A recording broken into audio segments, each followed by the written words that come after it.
You tapping in real quick. We back. And you already know. Peace and blessings and all that. You know what I'm talking about? This year, 2025, is officially going to be the very first full year that I'm going to be up in here chopping it up with y'all about every single fight card from the beginning of the year all the way to the end. You know what I'm talking about? We fitting to be sitting over here in the doghouse at Fresh Start Mixed Martial Arts, running through these motherfuckers from bottom to top, one more again, all year long. And I, for one, cannot wait to dive into it with y'all. Now, you already know I will do my absolute best as not to hold y'all ear hostage for too long, but you know how that goes, man. And I am not necessarily sure what this lineup's going to be come fight night, but this is the lineup that I have in front of me this morning, so this is very much so the one we're going to rock with. Now let's dive into it. You know what I'm talking about? First fight of the night, as of right now, we have Narulo versus the late replacement, Joe Selecki. Joe Selecki, last minute, late replacement, filling in for Yanal Ashmul. I don't know how you say Yanal's name, man. You know what I'm talking about? But Joe's filling in for Yanal. Now, Narulo, he was already one of the more bigger favorites on the card, close to minus 500 when he was set to face Yanal. Nothing about that has changed, you know, since he's been slated to fight Joe Selecki as a late replacement. Narulo is now a bigger favorite. He is currently a minus 540 to Joe Selecki's plus 400, man. You know what I mean? Now, this is a fight that I want absolutely nothing to do with. I don't want anything to do with this fight, man. You know what I mean? For the sake of a pick, I'm going to stick with Narulo. But not to justify this price tag. Not in any way, shape, form, or fashion, man. There's a lot of questions on this fight, man. This is, this is one of a few fights on this card that got me going back and forth, man. You know what I'm talking about? Listen, there is nothing magnificent about the Joe Selecki side of things in any way, shape, form, or fashion, other than he is solid, well-rounded, consistent, and battle-tested at this level. He has also proven the level of opposition that he is in his own right and where his ceiling is inside the UFC. You understand what I'm saying to you? None of that can be said for Narulo as of yet. That's my only problem. You know what I'm talking about? Now, more times than not in the past, last year, you know what I'm talking about, some of my L's, you know what I mean? The majority of my losses, wrong picks, were over situations such as this. You know what I'm talking about? You have one side in Narulo who has looked absolutely magnificent as of yet. You know what I'm talking about? And there's no denying that. But he has looked absolutely magnificent as of yet. Up against who? He has looked absolutely magnificent up against. Just not the same level of opposition that Joe Selecki has been competing against. You understand what I'm saying to you? All you have to do is look at Joe Selecki's coming off a loss. One might like to think that Narulo is going to be able to implement the same kind of body of work to hand Joe Selecki yet another loss. Joe Selecki's coming off a loss to Grant Dawson, where Grant Dawson just implemented a better all-around body of work absolutely everywhere to just completely overwhelm Joe Selecki. You know what I'm talking about?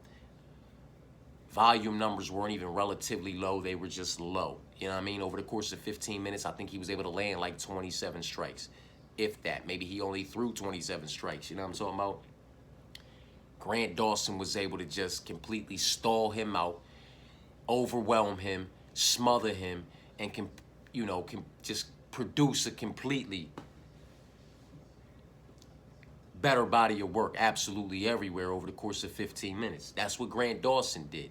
You know what I mean? Now Narulo, He's looked absolutely magnificent. One might like to think that, Grant Dawson was able to come in here, implement that all-around body of work, overwhelm him, and just completely stall him out everywhere and cruise to a decision. One might like to think that Narulo, based off of his all-around body of work and what he's been able to do to other individuals en route to this fight, that he might be able to do the same thing. You know what I mean? And that's just that with that. And maybe he does. Maybe he does come out here and justify this price tag of minus 540 and dog walk Joe Selecki. You know what I mean? But this is the 155-pound division. How long do we think this young man is going to continue to move forward and keep that O? You understand what I'm saying to you, man? The 155-pound division has always been a murderous row. And there is too many individuals moving forward that like to implement a heavy wrestling, heavy grappling, and a heavy all-around body of work. You know what I'm talking about?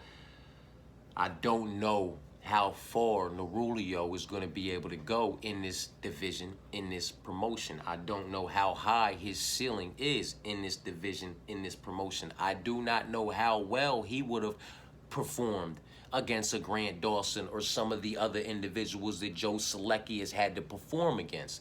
You know what I mean? This is the problems that I come across with fights like this. You know what I mean? When you have these, maybe not even necessarily like Joe Selecki. He's not a UFC OG. He's not a veteran. You know what I'm talking about? But, he's got, about a half dozen fights under his belt in the UFC. He's been around here for a couple to a few years. He's been fighting a higher level of opposition, wins, losses. The competition's been different. You know what I'm talking about? And, some losses, there's a lot to be learned. Some losses, not so much. You know what I'm talking about? So take it for what it's worth, man. One thing has nothing to do with the other, but it's all worth consideration. Joe Selecki has been up here fighting the Grant Dawsons and the other individuals in this lightweight division at 155 in the UFC. Where Narulo has not. You know what I mean? So it's just hard, man. My original pick was Narulo when he was fighting Yanal. I felt the same way, though, that, it could be a lot more closely contested than what this money line suggests. I still feel the same way. I'm still going to side with Narulo to be able to go in there and find a way to get this one done via unanimous decision, 2 rounds to 1. Maybe we find ourselves in a split. You know what I'm talking about? Or a majority. Maybe it's 3 rounds to none. Maybe he finds the finish over Joe Selecki inside the distance, man. But either way, I don't want anything to do with this fight, man. You know what I mean? Because this fight, like I said, on one side, I know all that I need to know. On the other side, not so much so. As far as this level, I know all there is to need to know about Narulo prior to entering the UFC. Just like I did about Joe Selecki. But now I know, since Joe Selecki's been inside the UFC, the level of opposition that Joe Selecki truly is, where Joe Selecki's ceiling is inside this UFC, you know what I'm talking about, and who he can be closely contested and highly, highly competitive with in that motherfucker, and possibly be on the right or wrong side of a split majority decision. Like, I know what I need to know about Joe Selecki. I don't know that about Narulo. If Narulo goes in here, and we, this minus 540 and plus 400 turns into a minus 120, minus 106, or a minus 110, minus 110 pick'em going into the second round or going into the third round or something, then I'm going to be starting to know a lot more, about Narulo. You know what I'm talking about? Like, if Narulo comes in here and justifies this price tag at minus 540 over Joe Selecki and dog walks him, you know what I mean? I'll be a bit more interested in the young man, and he'll be telling me a bit more. You know what I'm talking about? But if he comes in here and this thing is highly competitive, closely contested, and that money line just starts going like this and getting closer and closer and closer to an even pick'em type shit, I'll also know just about all I need to know about Narulo as far as that O is concerned and moving forward. You know what I'm talking about? It's just hard. It's hard to gauge outside of a loss or outside of this fight being highly competitive and closely contested. It's hard for me to gauge where Narulo's ceiling may be inside the UFC. If it's highly competitive and closely contested, or God forbid he loses, we know all we need to know about that young man. You know what I mean? But with a win over Joe Selecki, it just doesn't tell me a whole lot, if you understand what I'm saying, man. You know what I mean? Especially now, if that win is highly competitive and closely contested, and it's like a split or majority decision, it tells me all I need to know about Narulo. You know what I mean? Because we know where Joe Selecki is. We know what level Joe Selecki is. We know what tier Joe Selecki belongs on. We know what Joe Selecki's capable of. And if Narulo is unable to come out here and justify this price tag, we should all have a little bit better understanding of what the fuck Narulo is and is not capable of, and where his ceiling should or should not be inside the UFC. If I didn't lose all of y'all on that. These fights are just fuckery to me. You know what I mean? Yeah, minus 540, a plus 400. And the minus 540 is for somebody who's just not tested at this level. You know what I'm talking about? It's just hard for me to get behind it. Narulo's the pick, though. I do apologize. We about 11 minutes in, and I'm still talking about this shit. You know what I'm saying? But Joe at plus 400, Narulo at minus 540. Not in love with the price tag. I am still going to side with Narulo, but I don't want anything to do with this from a betting or parlaying perspective unless we're talking about a haymaker for the prelims or a Hail Mary for the whole card. Other than that, you can keep this fucking fight away from me. You know what I'm talking about? Doesn't get any better. It doesn't get any better, man. Victoria Dudikova versus Fatima Klein is slated as the second fight of the night.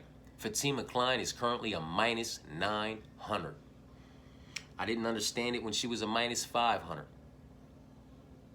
Definitely didn't understand it at minus 640, 770, and I damn sure don't understand it at minus 900. You know what I mean? Victoria Dudikova is a plus 615. This is a young woman who was a minus 550 in her last fight. The minus 900 was a minus 110 pick'em in her last fight, which was also her UFC debut, which she also lost. I don't get it, man. I do not understand the price tags. In no way, shape, form, or fashion will Fatima Klein come out here and justify this price tag of minus 900. I have no doubt in my mind she will not be able to justify that price tag. It's not like I have more questions on Narulo justifying his price tag of 540 over Joe Selecki than I have a Fatima justifying hers of motherfucking minus 900 over Victoria. It's not gonna happen. It's not gonna happen.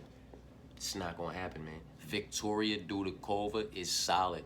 Victoria Dudikova is well-rounded. You understand what I'm saying to you? Victoria Dudikova, in my personal opinion, is a better wrestler and grappler. So where does Fatima Klein justify a minus 900?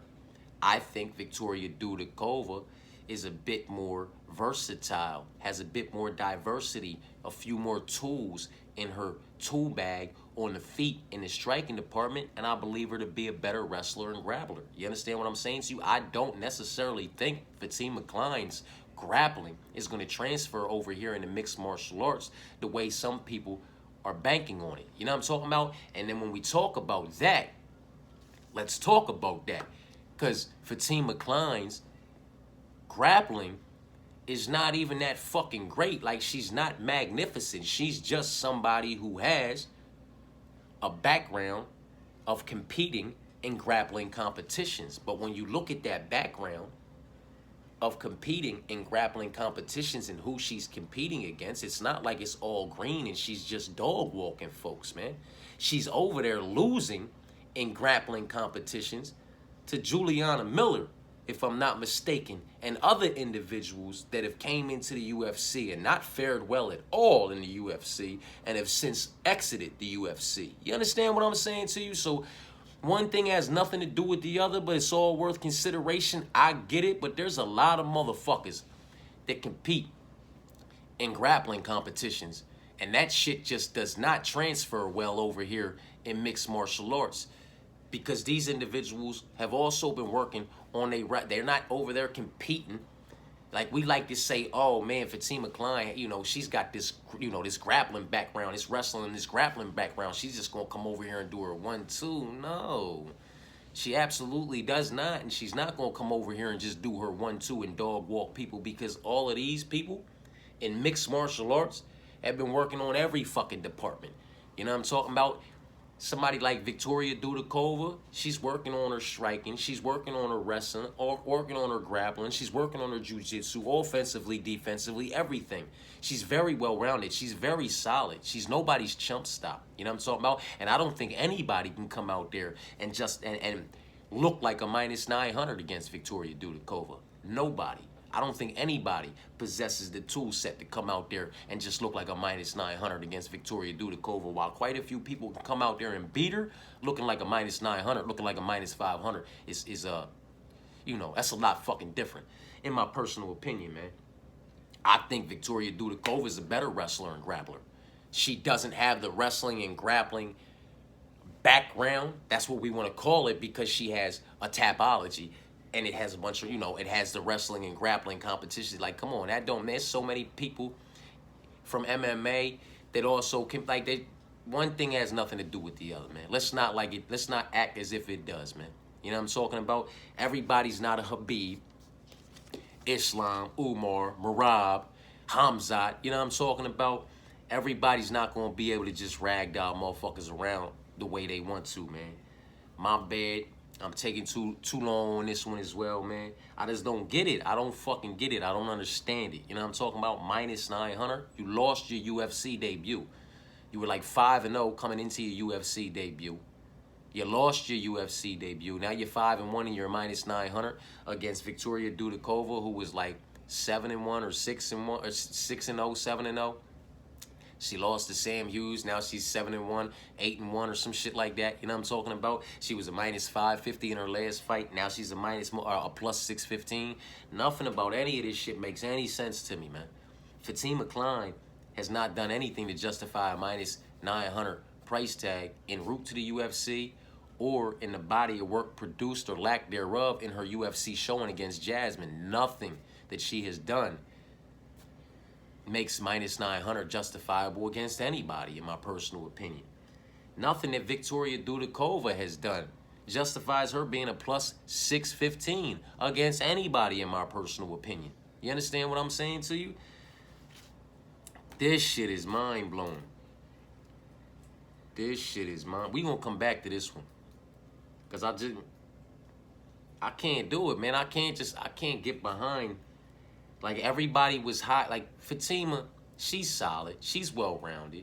There's nothing spectacular about her striking. You know what I mean? She's not very fucking fast. She doesn't have great fucking movement. Like, her agility, her all-around movement, the mobility, the agility, just everything. Her diversity in the striking department, you know what I mean? It's not there. She's a bit stiff. She's a bit thick. She's a bit slow. You know what I'm talking about? Like, let's be honest with each other. Victoria Dudakova, she's faster. She's nastier, in my personal opinion. And she's a better wrestler and grappler. Where does Fatima Klein win this fight? She's not knocking Victoria Dudakova out. She's not piecing her up. Victoria Dudakova is going to utilize the octagon. Her movement, her angles, her foot movement, her head movement, her speed, her accuracy, everything about her is better. Everything about her is better. The only thing we can get down on her about is some might want to rank the loss, her loss. Fatima's loss is a better loss than Victoria's loss. Like, that's the really only bad thing. Like, if she lost to Sam Hughes, like, you might want to say, oh, well, Fatima lost to Jasmine. Victoria lost to Sam Hughes. I rank the loss to Jasmine better than the loss to Sam Hughes at this stage in everybody's careers. So let's make Fatima a minus. Not like Fatima lost to Jasmine. She lost to her. I mean, it was competitive. It was closely contested, I guess, for what it's worth, but she lost. Victoria lost to Sam Hughes. Highly competitive, closely contested, but she lost to Sam Hughes. What about that loss and the body of work produced or lack thereof justifies her being a plus 615? And what about that loss from Fatima and the body of work produced or lack thereof justifies her being a minus 900? I don't get it, man. I don't get it. And maybe Fatima Klein just comes out here out of nowhere. You know what I'm talking about? You know what I mean? And does some old Anderson Silva flashy shit. You know what I mean? Maybe she 1-2, spinning elbows, flying fucking knees, and just blows my mind. You know what I mean? But and justifies the minus 900 and knocks Victoria Dudakova the fuck out in the first round. But come on, man. Are you looking at this girl? Have you looked at this girl? Have you watched this girl? Do you watch how she moves? Are we being real with each other? She's not fast. She does not have the speed advantage. I don't think she has the power advantage. Maybe because she's thicker, stiffer, and you know what I mean? Maybe the way that their physical frames are, maybe she might possess a little bit more power. But that shot has to land. She's slower. You know what I mean? Like, Victoria is faster. She's more accurate. She's nastier. She's got more diversity. There's more tools in the bag. She's a better wrestler and grappler in the octagon. You understand what I'm saying to you? I just feel like Victoria Dudakova is a better mixed martial artist absolutely everywhere. And if Fatima wins this fight, she wins this fight via majority or split decision on Saturday night. She doesn't win it by unanimous decision, 3 rounds to none, unanimous decision, 2 rounds to 1. Or by finding a finish inside the distance. Not in my personal opinion. She does not justify a minus 900, man. I'm getting off of this, man. I'm getting off of this, and I'll come back to it, man. Because everything's just telling me to bird out Victoria as my pick right now. Because I just don't see it. You know what I mean? I don't see it. And I don't get behind women whose girlfriends are in the UFC. You know what I mean? Like, Amanda Nunes was that girl. Nina Nunes, not so much. You know what I'm saying? Like, I don't get behind stories and shit like that. You know what I'm saying? I could fucking care less. You could be competing right after your motherfucking big brother and get knocked the fuck out. You know what I'm saying? It is what it is, man. Let me keep it pushing. Magomed versus Bruno. Now we talking about something. Magomed, currently a minus 225. Bruno, currently a plus 185. Now, I caught Magomed when he was a minus 185 and a minus 210 when I parlayed him up. He's a minus 225 now, and I'm going to parlay him up again. I ain't even going to hold you. One of my most confident picks on the card, with all due respect to Bruno. You know what I mean? I just feel like Magomed, while Bruno is solid, Bruno is well-rounded, and Bruno has proven that Bruno can be dangerous. I believe Magomed is just better absolutely everywhere. Wrestler, grappler, jiu-jitsu practitioner, striker, offensively, defensively, it doesn't fucking matter. I just feel like he's better absolutely fucking everywhere. He won't put himself in a position to be placed in a compromisable position or to be caught with anything clean that could stiffen him up. Is that O going to stay intact? No. It's going to go at some point in time. It's just about who's going to take it from him and when are they going to do it. And is Bruno that guy on Saturday night? I do not believe so. You know what I'm talking about? I believe Magomed moves forward, keeps his O intact, and takes this one via unanimous decision, 2 rounds to 1, by implementing a better all-around body of work absolutely everywhere over the course of 15 minutes to edge Bruno out, 2 rounds to 1, possibly 3 rounds to none. I would not be surprised. You know what I'm talking about? Magomed, one of my most confident picks on the card, man. So, for what it's worth so far, my bad, we 25 minutes in, and we ain't even on the 4th fight. Narulo, not in love with that price, but I'ma stick with him. Fatima versus Victoria, we coming back to it. Magomed, that's my guy. Now, Ernesta, minus 275 versus Nicole at plus 220.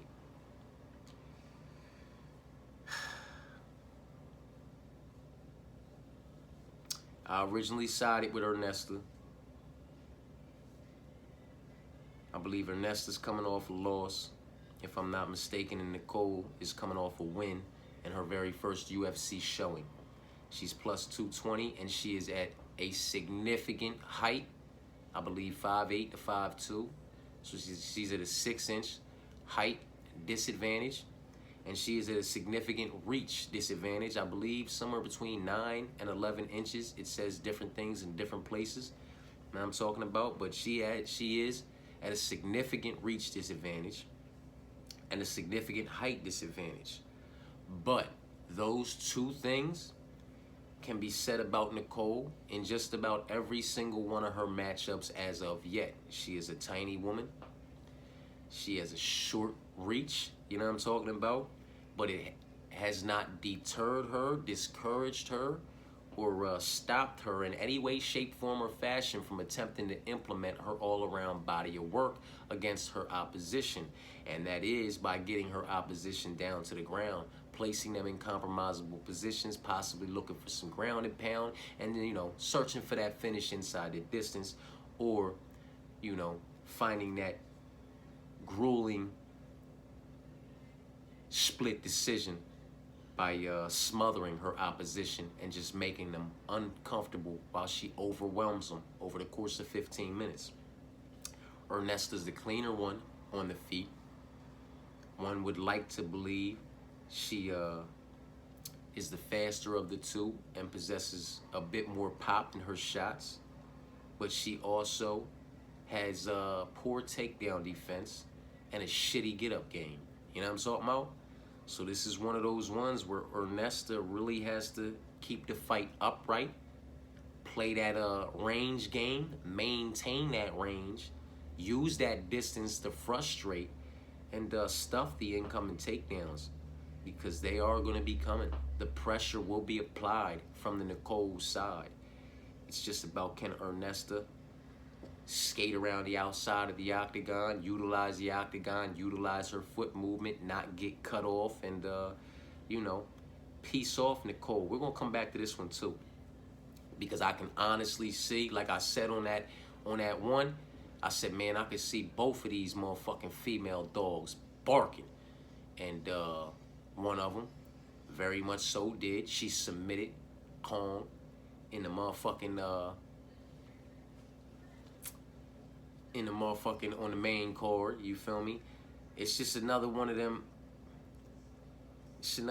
situations, man, where you're looking at these females and you're looking at their body of work and what they're, capable of and incapable of, you know what I mean? And you really start to just, Nicole finds a way to make that significant height and reach disadvantage really not matter. You know what I mean? Because she crashes that distance and gets her motherfucking opposition down to the ground and puts them in compromisable positions.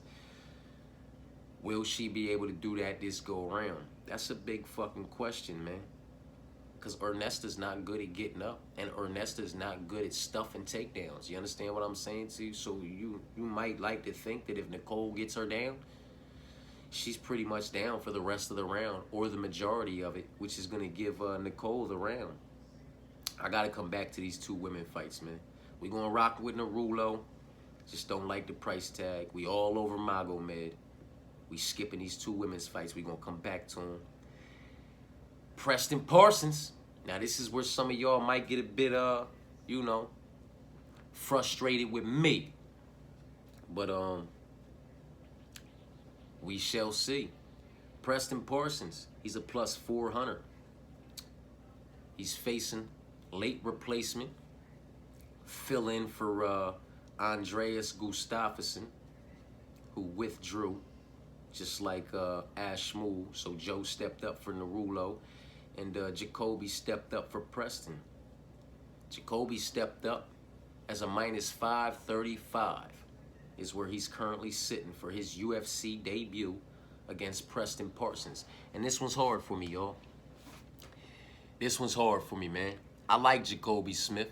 I like what I've seen from Jacoby Smith as of yet. You know what I'm talking about? He looked very good in his Dana White Contender Series showing, for what it's worth.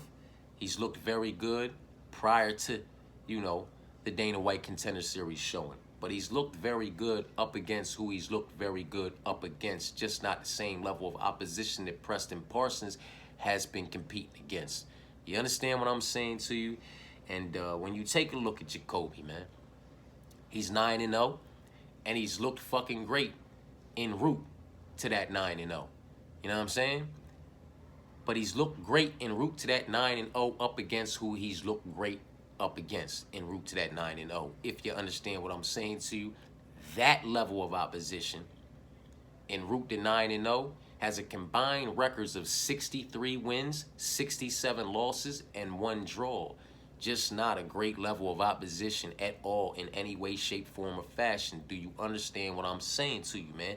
I have a hard problem getting behind these individuals whose losses outweigh their wins, and they're entering the UFC on their debut as a significant fucking favorite based off of what they did in their last showing on the Dana White Contender Series, and based off of what Preston Parsons was able to do in his last showing against Oban Elliott. One thing has nothing to do with the other, but it's all worth consideration. In my personal opinion, Oban Elliott beats the brakes off of Jacoby Smith, man. Oban Elliott's a fucking beast. Very solid, very well-rounded, very capable in every fucking department. You understand what I'm saying to you? He just produced an all-around better body of work than Preston Parsons was able to produce. You understand what I'm saying to you? But let's not act as if Preston Parsons has not produced a fairly decent body of work up here at this level on this tier inside the UFC octagon. That cannot be said about Jacoby Smith. It's another one of those situations like Narulo and Joe Selecki. Even with a win over Preston Parsons, that does not tell me a whole lot about Jacoby Smith, man. You know what I mean? It doesn't. Preston's is solid. Preston is well-rounded. Preston has faced the higher level of opposition. You know what I mean? If he keeps it highly competitive and closely contested with Preston and edges him out via split majority or maybe a unanimous decision, but it's, you know, it's arguable, that tells me a little bit more about Jacoby. You know what I mean? If he comes out here and just dog walks Preston too, I guess that tells me a little bit more about him too, but it just does not really give me a good gauge of where his ceiling will or will not be inside the UFC. Does not give me a great gauge of what level of opposition he is either if he keeps it highly competitive and closely contested with Preston Parsons. If it's highly competitive and closely contested with Preston Parsons and he loses, I know all I need to know about the young man. If it's highly competitive and closely contested and he wins and edges it out, I know a little bit more that I need to know about him, but then I need to see some more moving forward. Did he have a bad night? Was it an off night, or was that the best that he had? Did he give all he had in that UFC debut and it was still, you know what I'm talking about, that fucking closely contested and highly competitive with Preston? I don't know, man. I don't know. Preston's nobody's chump stop. Let's put it like that. He's nobody's chump stop. You know what I'm talking about? And I believe these guys are around the same age, same height, same reach. Like, there's no significant difference anywhere. Not even in the body of work produced by these two individuals. You understand what I'm saying to you? Like, there's no significant difference in the body of work produced by these two individuals, Preston and Jacob, that make me think Jacob is going to justify a minus 535 over Preston at plus 400. The only significant difference between these two individuals is the level of opposition that they've been competing against, period. You know what I'm talking about? I think they like 29 and 28. They're around the same age, same height, same reach, all that. You know what I'm talking about? And as far as the body of work produced by both of these individuals, there's no real significant difference in the body of work produced by these two individuals as of yet. The only significant difference there is between Preston and Jacob is the level of opposition that Preston has been competing against. You know what I'm talking about? So it's hard, man. These ones are hard for me, man. I think I'm going to take Preston to spoil the UFC debut of Jacoby Smith, man. I think I'm going to take Preston Parsons to... Fuck it, I'm taking him at plus 400, man. You know what I mean? Another fight I don't want nothing to do with as far as betting and parlaying is concerned, unless we're talking about haymakers for the prelims or Hail Marys for the whole card. But give me Preston, man. Give me Preston, pressure Parsons at plus 400.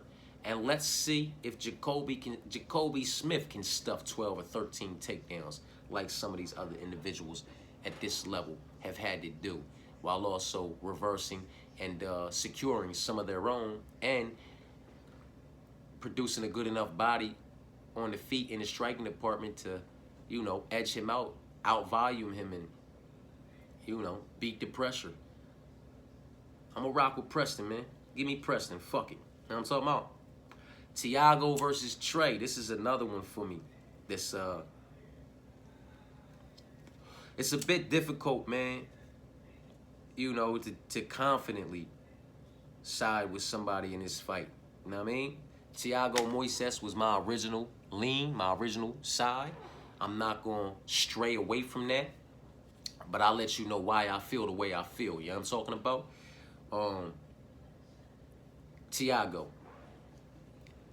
Thiago has proven that he can be very fucking dangerous in that octagon up against just about anybody. You know what I mean? Very solid, very well-rounded, and very fucking dangerous. But he has also proven that when he is unable to get his game going and he's unable to implement his all-around body of work, that he can be relatively, if not very low volume, and, you know, 1 or 0 out of however many takedowns gets stuffed. You know what I'm saying? Like, one might like to think, based off of the run, the marathon run that the marathon guys, Trey and, you know, Miles, came to an end at the end of 2024 when he fought old boy and lost. You know what I'm talking about? But that squad over there has had a nice run over the last couple years. You know what I'm talking about? And, you know, with Trey being 35 years old, very much prime time Trey. This is prime time Trey. This is the best Trey we are going to see, the best Trey we're going to get at 35 years old, in my personal opinion. He entered his prime about 24 to 36 months ago, and it has been seen in the body of work produced. You know what I'm talking about? You can see the work that he has put in to reach his prime, and now we have seen what Trey Ogden is capable of in his prime, which is a very solid and a very good body of work produced absolutely fucking everywhere. You know what I mean? Now, the reason I still side with Thiago Moises, because one would like to think that if Trey is able to get out here and implement his all-around body of work, stuff the incoming takedowns from Thiago, reverse and secure some of his own incoming takedowns. He does his best work on the ground. Most of his finishes inside the distance come via submission. Most of Thiago's finishes inside the distance come via submission. That could be a nasty little motherfucking exchange down there on the ground. One might like to think that if Trey comes out here and, you know, does what Trey's been able to do since he's been in his prime these last couple years, that he might be able to just, you know, edge Thiago out absolutely everywhere to produce a better all-around body of work over the course of 15 minutes. I do not believe he'll find a finish, because if he was to find a finish over Thiago, I believe it would be via submission. I don't think that's going to happen. I'm not ruling that out, but I don't think that's going to happen. The reason that I am continuing to side with Thiago based off it, even after everything that I just said, you understand what I'm saying to you? Trey being 35 years old, very much in the center of his prime. This is prime time Trey, and Trey has shown us what a prime time Trey is capable of. Well, Thiago Moises is solid and well-rounded and as dangerous as he has proven that he can be. At just 29 years old, he is entering his prime. I believe that we have yet to see the best that there is to see from a Thiago Moises. You understand what I'm saying to you? I believe Thiago Moises is now entering his prime. And what we are going to see moving forward is going to be a Thiago Moises, prime time Thiago Moises. You know what I'm talking about? the best days yet to come. You know what I mean? And that's why I side with him, because I believe that he's just as solid, just as well-rounded, and a bit more dangerous than Trey. Absolutely everywhere. And that's if he's not a bit more solid and a bit more rounded. You know what I'm talking about? Like, we've seen what Thiago Moises can do in his early 20s and his mid-20s, coming into his prime, still, hitting them learning curves and learning them lessons and taking them L's. And, I'm talking about just coming into himself. We've seen what he's capable of en route to his prime. Now we're going to see a Thiago Moises in his prime. And I believe that a Thiago Moises in his prime is problematic for just about anybody in the fucking division, outside of, a couple to a few individuals up there in the top 5. You know what I'm talking about? Like, Thiago Moises is a problem. And when Thiago Moises finally gets it all together, he's going to be problematic for fucking everybody. You know what I mean? And that's what I'm banking on, man. That's what I'm banking on. I know where Trey's at. I know where he's at. I know how solid he is, how well-rounded that young man is. I know how far he has come. You know what I'm talking about? And I'm not taking anything away from that. He gets the utmost respect for me. I just know how solid and well-rounded Thiago Moises is, and how dangerous Thiago Moises has proven that he can be before entering his prime. Now we're getting a Thiago Moises who has entered his prime and is just going to continue to get better as he, fully comes into his prime over the next couple years. You know what I'm saying? So I'm going to rock with him, man. I'm going to rock with him, and that's why. I can see Trey.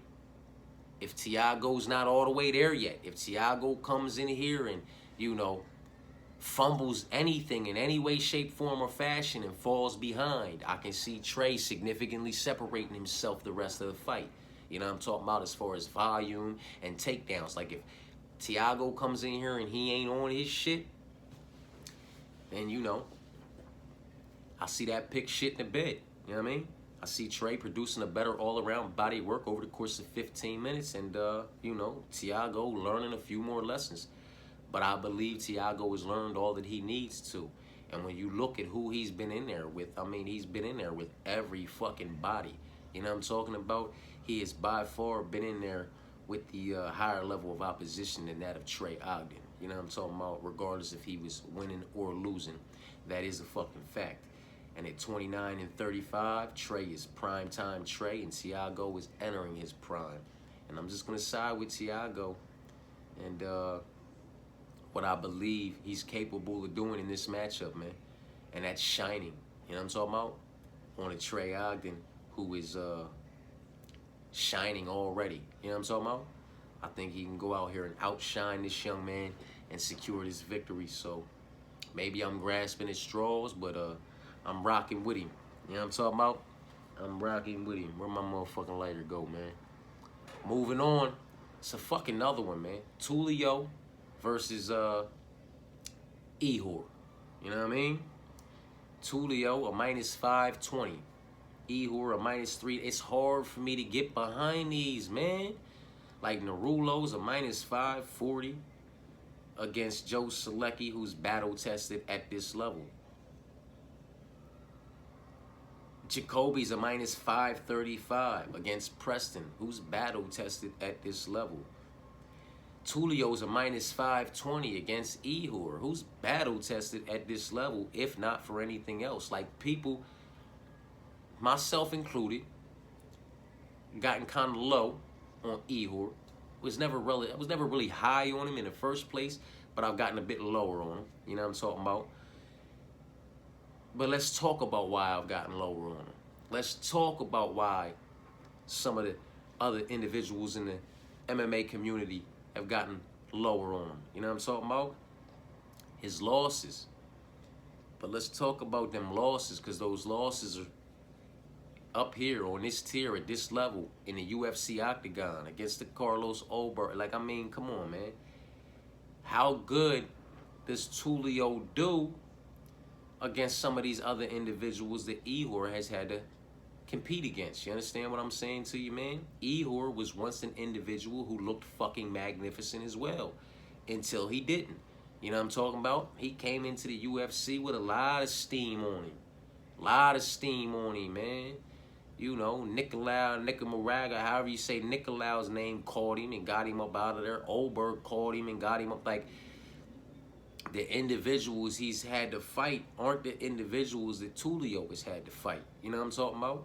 And while Tulio has looked, you know, very fucking good, I'll say it again, I'll be redundant, he's looked very fucking good up against who he's looked very fucking good up against.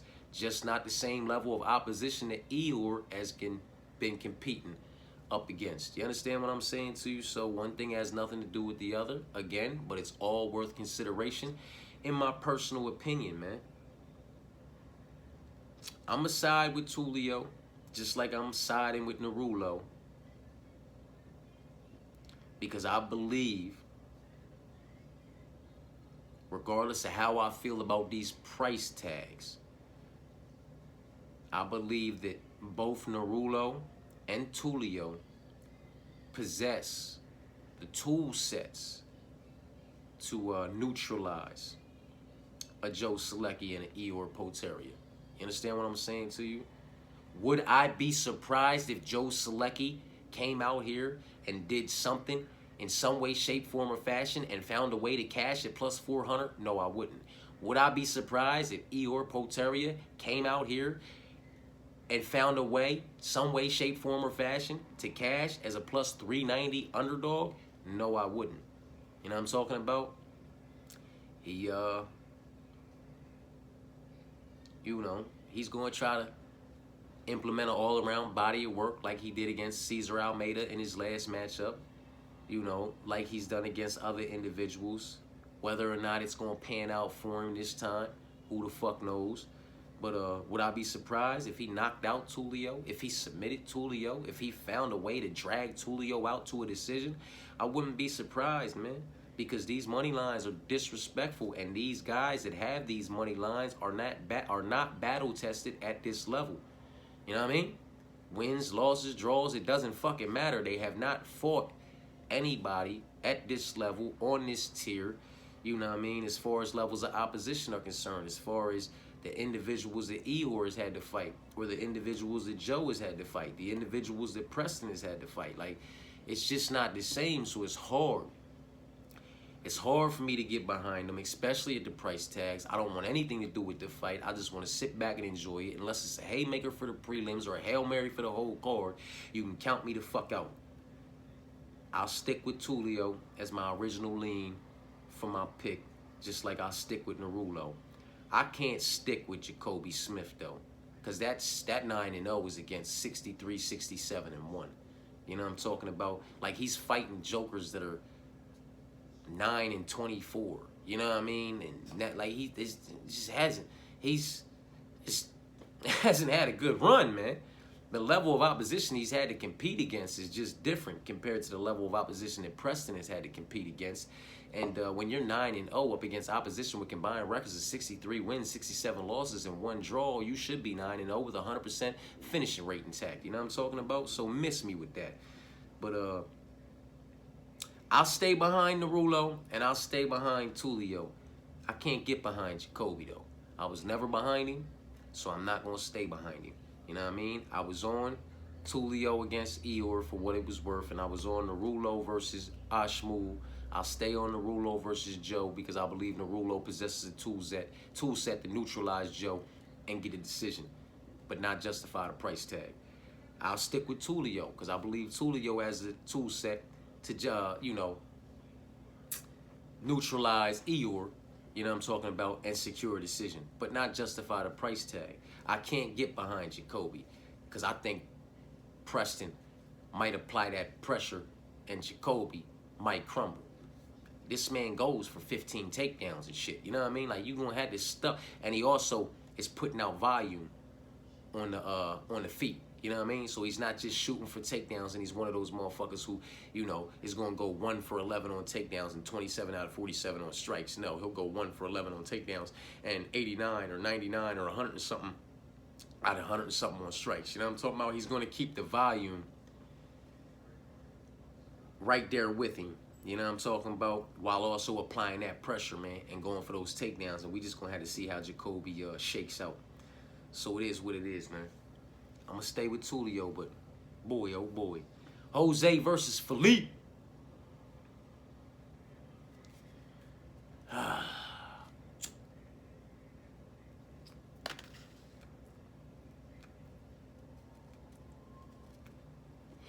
Philippe Boons was my original lean. Jose Johnson, maybe originally you could call it a fade on Jose. I'm just not high on Jose, you know what I mean?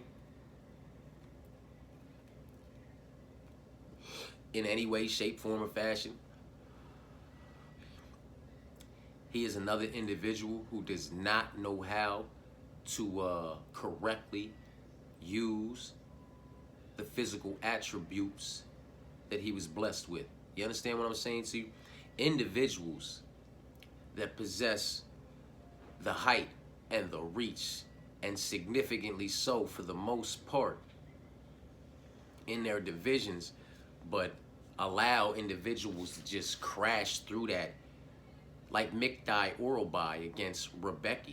Mikdai Orobai had like a what, 8-inch, 9-inch fucking reach, 10-inch reach on Rebecca, but he allowed himself in that phone booth how many times to get that eye bumblebeed up, and the dummy kept doing the same thing. He kept trying to motherfucking clinch grab him and pull him in for the hook like he was Daniel Cormier or something. But every time he slipped that fucking left hand behind Rebecca's neck, and Rebecca felt that, he knew he had another shot landed on that eye. It was like as soon as he felt, bonk, soon he bonk, soon he bonk, he just kept fucking cracking him, and that dummy just kept coming in trying to do the same shit because it's worked for him before. You know what I mean? Some people just don't know how to use their physical attributes, and it frustrates me. You know what I mean? And when you're 6 feet tall and as long as lanky as Jose Johnson is in this division, man, he shouldn't be touched, and jokers shouldn't be closing the distance as relatively easily as they are. You know what I mean? Now, Philippe Boons, man.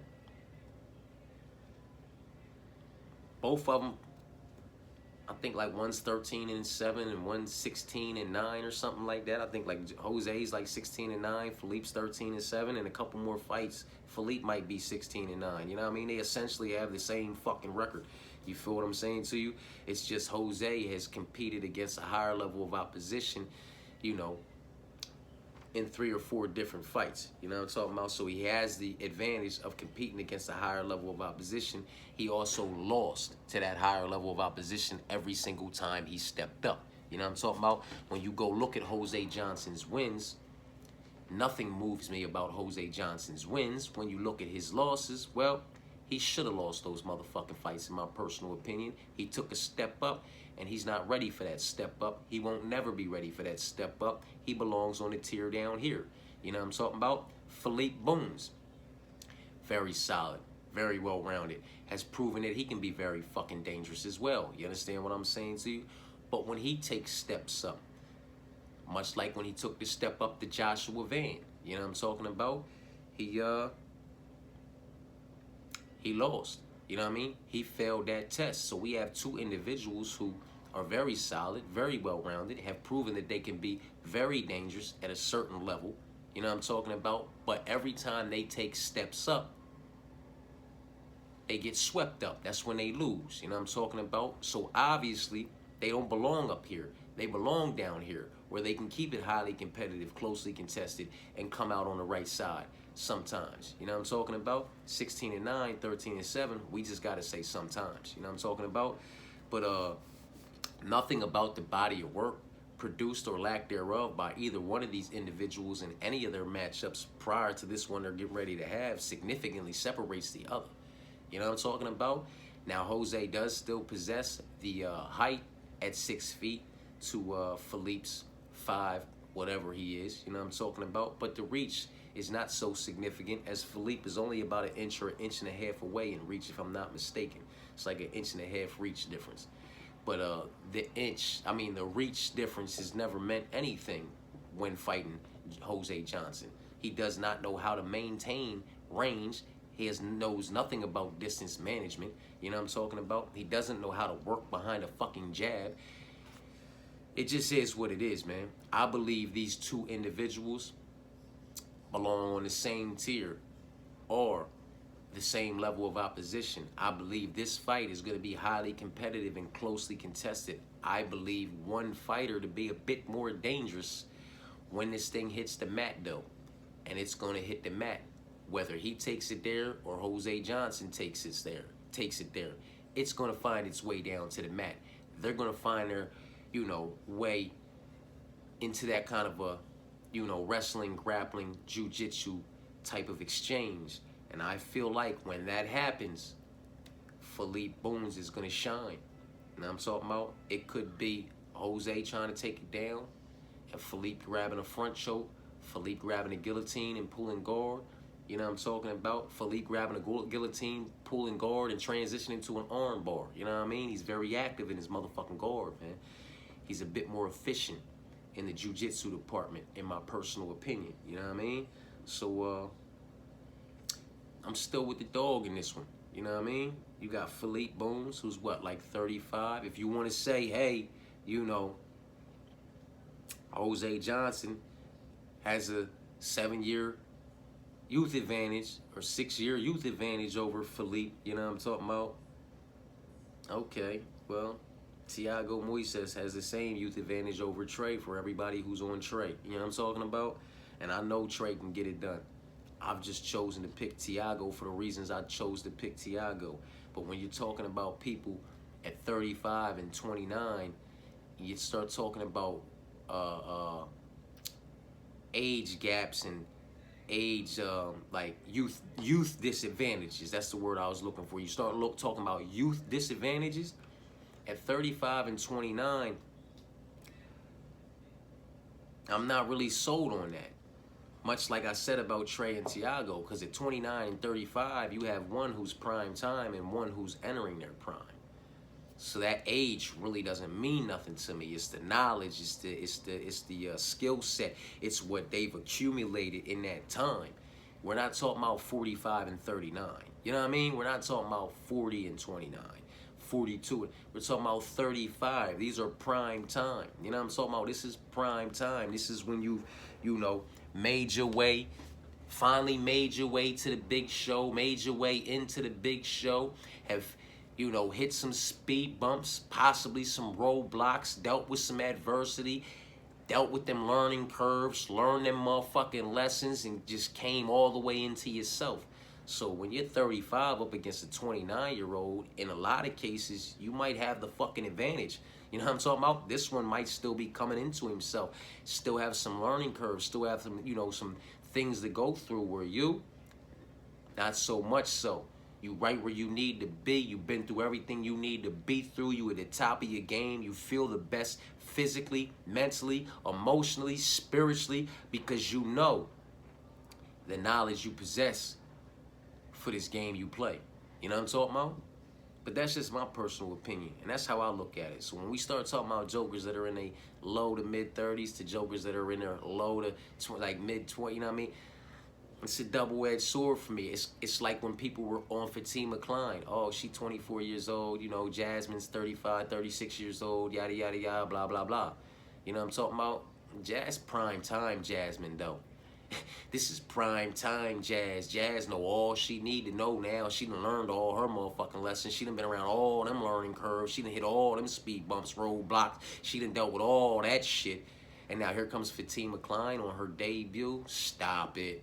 You're not ready for me, shorty. Because even if you know what I mean, can keep it highly competitive and closely contested, my knowledge of the inside of this octagon, these judges, these referees, and how to utilize this octagon, my experience is going to pay off at the end, and I'm going to be able to edge you because I know what needs to be done in this motherfucker to edge you. You know what I mean? So when we start talking about that 35 to 29 and all that kind of shit, or even 35 to 22, like, I don't give a fuck. At 22, 23, bro, you still got a lot to fucking learn. Where at 33, 34, 35, you done pretty much learned it all in this motherfucking game and you prime time. And your prime time is either, you know what I mean, legitimate level of opposition, or your prime time is like, you know, Jose Johnson prime. Down here. Philippe Boone's prime time. It's down here. You know what I mean? Some people's prime just ain't on certain levels, man. There's nothing wrong with it as long as you out there giving the best you fight, the absolute best you have. You know what I'm talking about? Implementing all your knowledge of the game. You can't be mad at the outcome. You know what I'm talking about? Everybody's prime ain't everybody's prime. You know what I'm talking about? It is what it is, though. I like Philippe, man, and that's the prelims. You know what I'm talking about? Now let's run on back down here and see if I find myself with any more dogs on these prelims, because I'm pretty... This is wild, man. Because before these fights got switched up, I was pretty cool with a lot of these favorites, man. You know what I mean? Like Andreas. Andreas, you know, he liked to implement an all-around body of work, much like a Preston Parsons. You feel what I'm saying to you? And, you know, I liked Andreas against Preston more than I like Jacoby against Preston. The money line wouldn't suggest that because, you know, Jacoby's a minus 535, and old boy was nowhere near that. You know what I'm talking about? But it is what it is, man. It is what it is. Let's go prelims, man. Joe Selecki plus 400 against Narulo minus 540. I'm rocking with Narulo. Magomed at minus 225 against Bruno's plus 185. We with Magomed's 225. Preston's 400 against Jacoby's minus 535. We rocking with the dog and Preston at plus 400. Thiago Moises is minus 198 against Trey Ogden's plus 164. I'm sticking with Thiago, man, and I'm hoping this young man does what needs to be done. Something's trying to pull me over to Trey, man. Something's telling me Preston and Trey are both going to snap. Fuck. We'll see. We'll see. To be determined. You know what I mean? I'm sticking with Thiago at minus 198. We got Tulio at minus 520 over Ihor's 390. I'm sticking with Tulio at minus 520. Philippe's plus 160 over Jose's minus 192. I am sticking with Philippe's plus 160.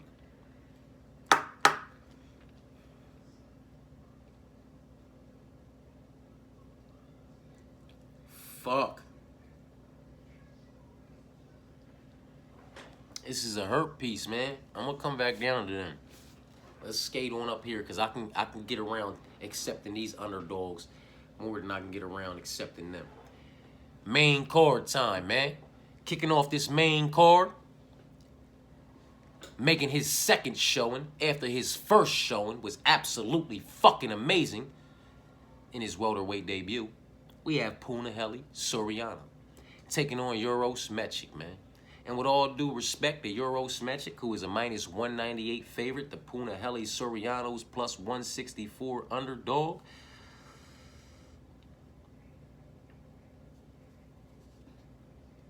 Punahele is the pick, man. And Punahele, man, I know some motherfuckers is going to come after me for this one.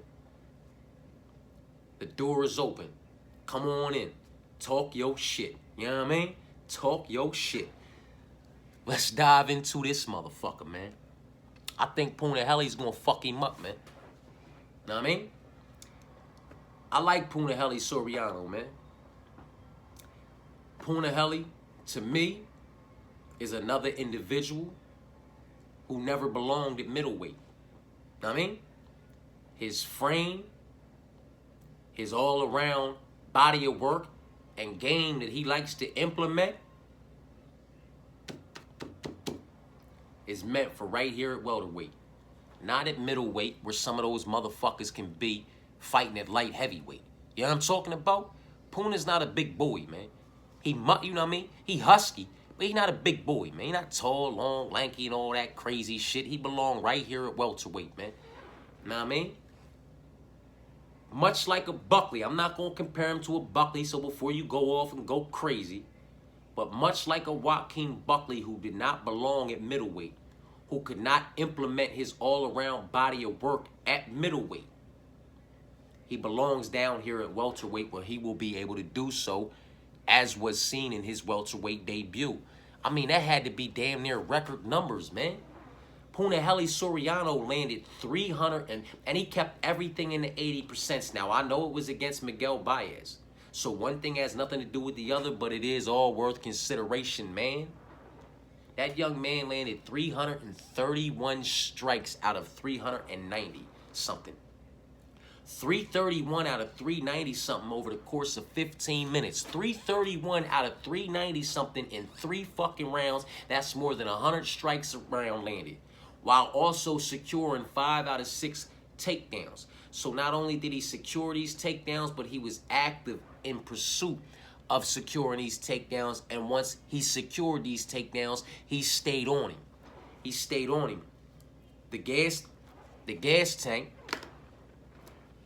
which is crazy, but the gas tank was better down here at 170.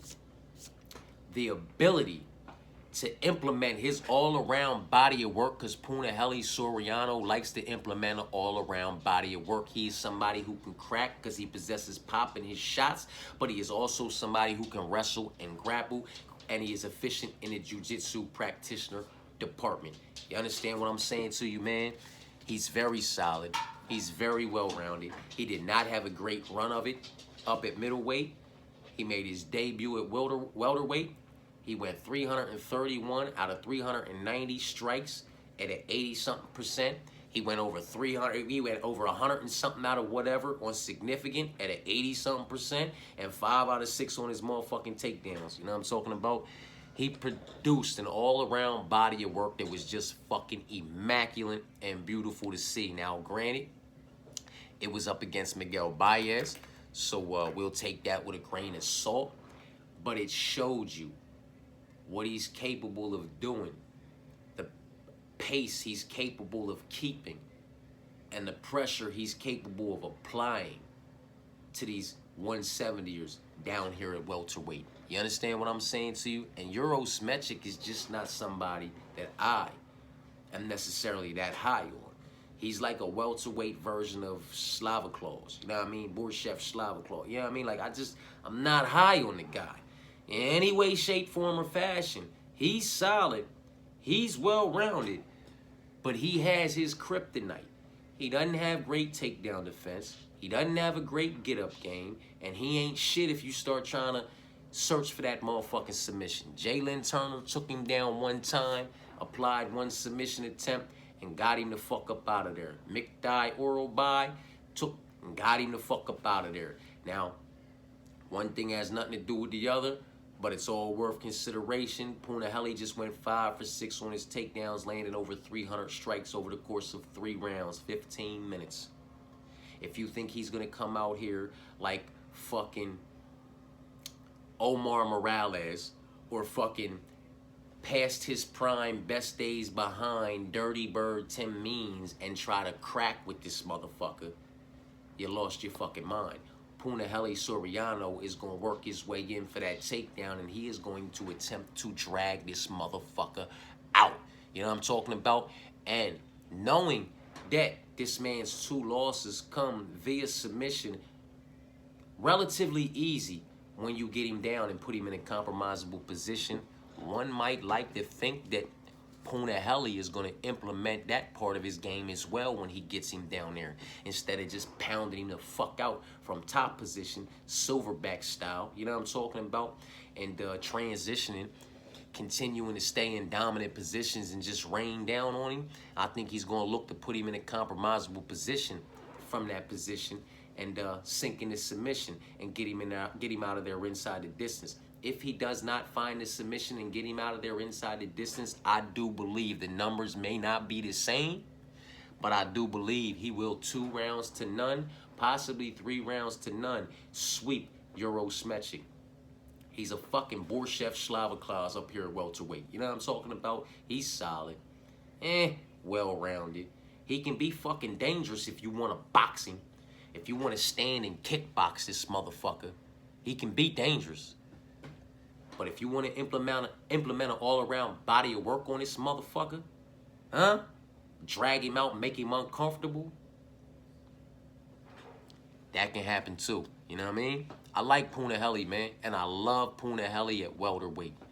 And I just believe, much like Miguel Baez, you're giving, you know, Punahele Soriano another winnable matchup. You're giving him another striker who doesn't have the greatest takedown defense, nowhere near a good get-up game, and is very susceptible for the motherfucker's submission or just getting drug out and losing the decision, man.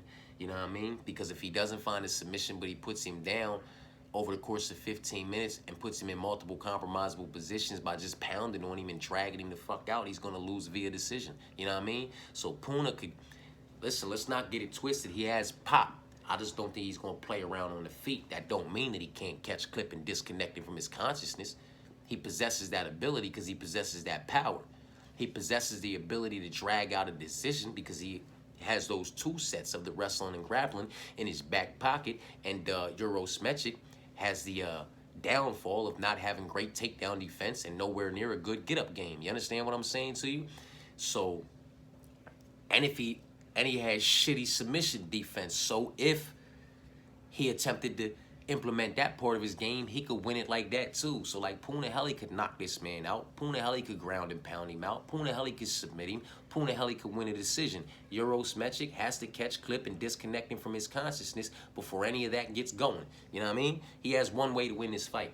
I don't think he beats Punahele Soriano via decision because that means he didn't catch, clip, and disconnect him from his consciousness, which means Punahele was in there for 15 minutes to attempt to implement his all-around body of work. And if he's not getting caught, clipped, and disconnected from his consciousness, that probably means Eurosmetric is on his back or his back is up against the gate and pressure is being applied, which means old boy's winning the fight. You know what I'm talking about? So Metric really only has one way to win this fight, in my personal opinion. Not to say that he's not going to win this fight that way. But Punahele is not, you know, Timothy Dirty Bird Means, man. And when it comes to wrestling and grappling, in my personal opinion, he's not a Mick Orobai or a Jalen Turner. He's way fucking better. You know what I mean? So, I just like to move the welterweight for him. I'm not saying he's going to go on a run like Joaquin Buckley did. You know what I'm talking about? But I do believe this is the right place for him. It was the right move to make. You understand what I'm saying to you? And he's going to have quite a bit more success here than he was able to have up there. You know what I mean? Austin Bashi versus Christian Rodriguez. I know y'all going to rain on me for this one too. Two dogs back-to-back. Punahele's plus 164. The Metric's 198. Christian Rodriguez is a plus 215. To Austin Bashi's minus 265. Now, don't get it twisted. I don't want a whole lot to do with these fights, man. You know what I mean? I have right now, right before we even get up there, I'll let you know. I got Magomed, Roman, and Caesar. I got them motherfuckers locked in a parlay. You know what I'm talking about? At plus like, with a plus 260, whatever. Well, I put 100 on it for 260 some dollars back or something like that. Those were my main three motherfuckers that I loved on this card. You know what I'm talking about? Magomed, Godzi, however you say the rest of that, Roman Kopylov, and Cesar Almeida. Those three right there, I'm rocking with heavy on this card. Fuck the rest of this card. You know what I mean? Any action I have on the rest of this card outside of those three, I'm using those three as a foundation and adding a couple legs, and then I'll probably be doing some swap out options. You know what I mean? There'll be a haymaker. There'll be a Hail Mary. There'll be main card and prelims because I'm just a fucking degenerate and I got to do it. But my main action is on those three individuals. And since they dropped the money lines for UFC 311, I have those three individuals wrapped up with three individuals on UFC 311 for a 6-pack already.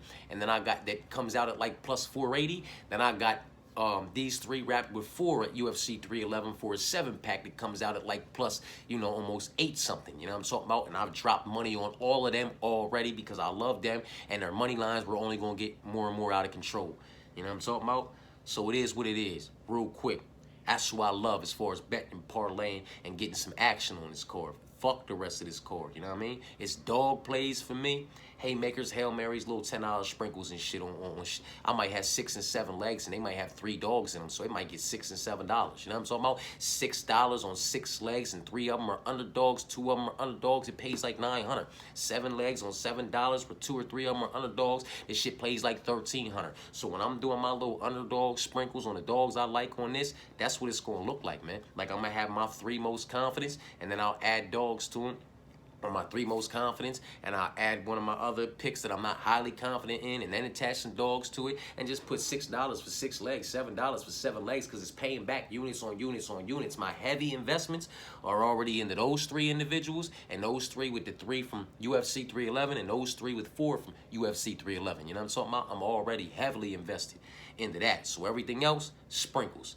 But my bad, I just felt like getting that out the fucking way. You know what I mean? Fuck a lot of this shit from betting and parlaying. You know what I mean? But Punaheli's the pick there. And Christian Rodriguez against Austin Bashi. Talk to me, because Christian Rodriguez is the pick there. You know what I mean? I have not, for whom it may concern, I have not been on the wrong side of Christian Rodriguez yet. Period. I ain't been on the wrong side of that young man. You know what I'm talking about? I knew. Don't tell me why I knew, you know what I mean? But something told me, take JP with him, you know what I mean? Oh yeah, so Jonathan Pierce got him, you know what I'm talking about? And then the Raul Roses, and the Cameron Simone, and then get Isaac Delgarian, you know what I'm talking about? But then Julian Rosa, we said what the fuck was going to happen there? That was different. That's different. This ain't Raul Roses. This ain't Isaac Delgarian. This ain't Cameron Simone, you know what I'm talking about? It's Julian Rosa, man. This is a different level of opposition. This is a battle-tested motherfucker that y'all got labeled as tagged as an underdog, disrespecting the shit out of him. You know what I mean? Julian Rosa is something different. Christian Rodriguez can't implement an all-around body of work on somebody like Julian Rosa. He possesses pop in each and every one of his individual shots, man. He knows how to use his motherfucking range. He's too fucking dangerous, absolutely everywhere. You know what I'm saying? So we knew how that was going to go. Here we are again. Can we find ourselves on the right side of this young man again? You know what I'm talking about? Because I think we on the right side, man. I honestly believe we on the right side. Maybe I'm wrong. Maybe Austin Bashi comes out here and justifies his minus 265 price tag and some. You know what I'm talking about? But maybe he doesn't. Because what are we basing Austin Bashi being a minus 265 favorite on in his UFC debut? What are we basing that on? What are we basing that on, y'all? We're basing that on how good Austin Bashi has looked as of yet up against who he has looked good up against as of yet. We're basing that off of what? Going to the stats. Like, you can go to the schedule on Google, and you can go to Tapology and look at everything, you know what I mean? And you can go to stats and look at your motherfucking, you know, significance and all that kind of stats over there. But what are we basing this on, man? We basing it on how good he's looked as of yet, up against who he's looked good up against as of yet. You know what I'm talking about? And we're basing it, I know a lot of people are basing it off of this, because a lot of people base their pick of Raul Roses, and a lot of people base their pick of Isaac Delgarian off of this same stat. If you go to the stats, it says something crazy, like Austin Bashi locking up or going for 18 point something takedowns over the course of 15 minutes at a very respectable takedown accuracy. You know what I'm talking about? If you could go back to when Raul Roses made his UFC debut, you know what I mean? Everything he did prior to his UFC debut is Dana White showing, and then coming in, you know, to the UFC, his stats were fucking immaculate too. I mean, they were fucking ridiculous. Isaac Delgarian, they were fucking ridiculous. As far as takedowns secured over the course of 15 minutes at a very respectable accuracy for Isaac Delgarian, like, they were off the fucking charts too, man. You know what I mean? Cameron Simone. Same can be fucking said. His stats were off the track too, just not as much in the wrestling and grappling department as Isaac Delgarian and Raul Rosas Jr. You know what I'm talking about? Raul Rosas Jr., as relentless as he is with his chaining together, what did he do? 3 for 16, 3 for 17 or something like that? Something crazy. He only went like 2 or 3 out of 16 or 17 on takedowns. Christian Rodriguez was able to stuff all of them and produced a better body of work over the course of 15 minutes on the feet by out-voluming that man at least 2.5 to 1 or something like that. You know what I'm talking about? So, them stats for Raul Rosas Jr. that everybody was going crazy about and oh my God, woo, woo, woo, woo, woo, woo, woo, woo. Whoa, they didn't mean shit in that fight. They didn't mean not near one motherfucking thing in that fight. Christian Rodriguez took that O gotta go. Excuse me. Bye. Sorry, not sorry. On to the next one. Know what I mean? Cameron Simone. Very solid. Very well-rounded. You know. I know he lost his next fight too, but that was the Peyton Talbot. So we'll you know, to be determined on that. But as of right now, we'll give him some leeway on that. We're not gonna frown about that. You know what I'm talking about? But Cameron Simone, he goes to fight Christian Rodriguez. He goes 0 for 5. Raul Rosas goes what, 2 or 3 out of 16 or 17? Cameron Simone, 0 for 5. And old boy was able to produce a better body of work over the course of 15 minutes on the feet in the striking department to snatch that O. That O gotta go. Excuse me. On to the next one. Sorry, not sorry. They labeling me as the prospect killer. You know what I'm talking about? Who you got for me next? Isaac Delgarian. Bring him. Bring him. Let's get it popping. He like to wrestle too? Okay, I already know where this is going to go. I already know what I got to do here. And what Isaac is, Isaac's a bit more relentless with his attempts than Raul Rosas. And Isaac is a bit more technical and stronger than Raul Rosas. You know what I'm talking about? In my personal opinion. One wouldn't think that seeing Raul Rosas in his interviews over the holidays, that motherfucker look like he about 200 pounds, man. But when he in there on fight night, he doesn't look to be as physically strong as Isaac Delgarian. And Isaac Delgarian went, what, 6 or 7 out of 13 or 17, you know what I mean?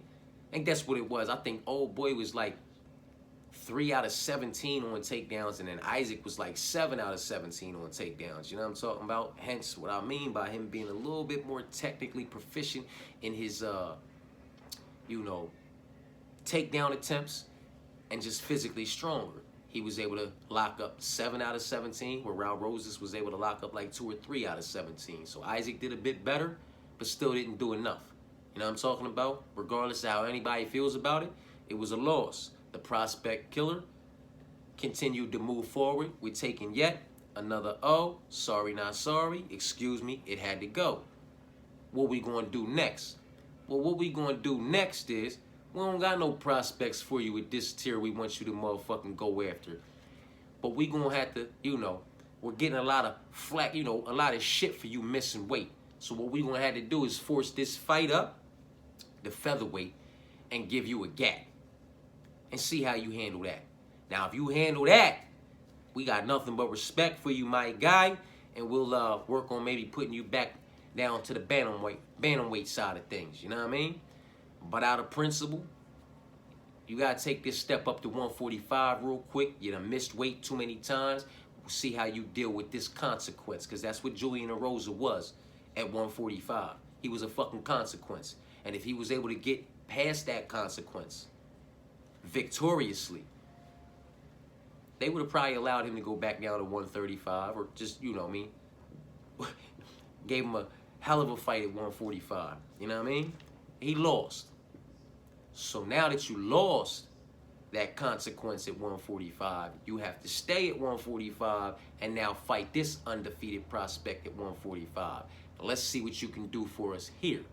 You know what I'm talking about? That's what's going on, man. Christian Rodriguez is fitting to stuff the majority of the incoming takedowns. Now listen, I get it. Everything he did, every O he took, every undefeated fighter he fought, he's 3-0 in the UFC, 4-0 in his career. You know what I'm talking about? He's fought 4 undefeated individuals in his career, and he has taken the O from all 4 of them. He's fought 3 individuals in his career, and he has taken the O from, in the UFC career, and he's taken the O from all 3 of them. 2 of those individuals that he took O's from implement a very heavy wrestling and grappling game. You know what I'm talking about? So this is the 3rd one that will be implementing a very heavy wrestling and grappling game. And it's at featherweight. I well aware that all those O's he took was at bantamweight. He took all those O's from those individuals at 135, and his one showing at 145 was not a good one. He was gone and out of there inside the distance before 1 minute and 45 seconds, if I'm not mistaken. You know what I mean? Like, you took all them O's at 135. You came up to 145 and didn't even last 1 minute and 45 seconds before you got choked up out of there inside the distance. You know what I mean? But it is what it is. So I get it. You know what I mean? Let's give him this undefeated prospect at 145 and see how he does. And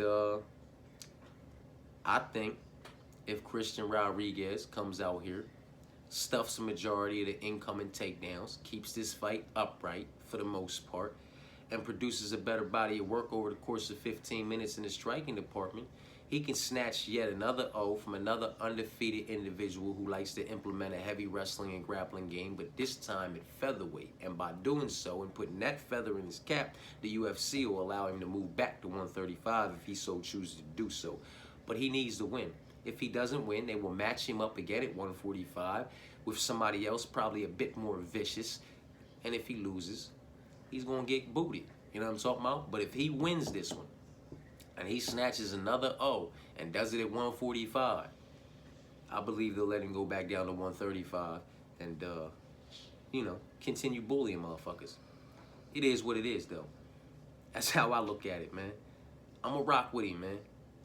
Why wouldn't I rock with him? You know what I mean? He's 4-0 up against undefeated fighters. He's 3-0 up against undefeated fighters in the UFC. He's 2-0 up against undefeated fighters that like to implement a heavy and wrestling grappling game plan. You know what I mean? He's solid. He's well-rounded. This is quite some time from when he was forced to 145 to take that fight against Julian Erosa. So I'm sure he's, you know what I mean, feeling quite fine at that weight right now. And I am expecting him with his new blonde hairdo, you know what I mean, looking like one of them Shuto Box boys or somebody from over there with Charles and them. I'm expecting him to come out here and, continue the trend. So it is what it is, and that's why I'm rocking with him. And, for anybody who getting tired of me running my mouth, the next 4 fights is all favorites. Get the fuck out my house if you don't want to be here. Stop playing, man. Yeah. That's how it's going for the rest of these fights, though. If you got to go somewhere, you want to tap out, you want to be here for all that, you don't want, you know what I mean? It's Roman. It's Caesar. It's Carlson. Matter of fact, he's a fucking dog now, so I misled somebody. And it's Ribas, man. I like the fact that Carlson's a dog now. Let's talk about Roman Curtis, man. Anybody who knows me knows I like, you know what I mean? I fuck with Chris, you know? He's solid individual. You know, he's stand up for the most part, you know what I'm talking about? And he's solid and well-rounded mixed martial artist, you know what I mean? Roman just keeps getting fucking better, man. Roman just keeps fucking getting better. We've seen the best there is to see from Chris Curtis. Unfortunately, you know what I mean, we saw most of it before entering the UFC. You know what I mean? It's not so much so, but kind of like the Michael Venom Page situation, man. Like, it's fucked up. He's over here now, but he should have been over here a long time ago because his best days are behind him. You know what I mean? He's still gonna have some good moments. You feel me? Like Chris is still capable of possibly having some good moments, but his best days are behind him. Roman, all he has to do is not box Chris Curtis. Implement the kicks, frustrate Chris, stay at range, implement the wrestling and grappling part of your game that you have been implementing a bit heavier every fucking fight. You know what I'm talking about? The work that he's been putting in has been paying dues, you know what I mean? And I expect him to continue to put that work in. And It's fucked up that I'm going to say this, but cruise. He's just going to cruise. Cruise control. You know what I mean? Just cruise to a unanimous decision. 3 rounds to none, 30-27. It ain't even going to be a 2 rounds to 1 situation because Roman Kopylov is not going to box him for 15 minutes. He's not going to give him the opportunity to take a round. You know what I mean? He's going to mix in the wrestling and grappling every single fucking round to edge every single fucking round. He is going to kick Chris Curtis. He is going to teep him. He is going to calf kick him. He might oblique kick him. He's going to front kick up towards the face. If he implements that kicking game to keep Chris at bay, that frustrates Chris. You know what I'm talking about?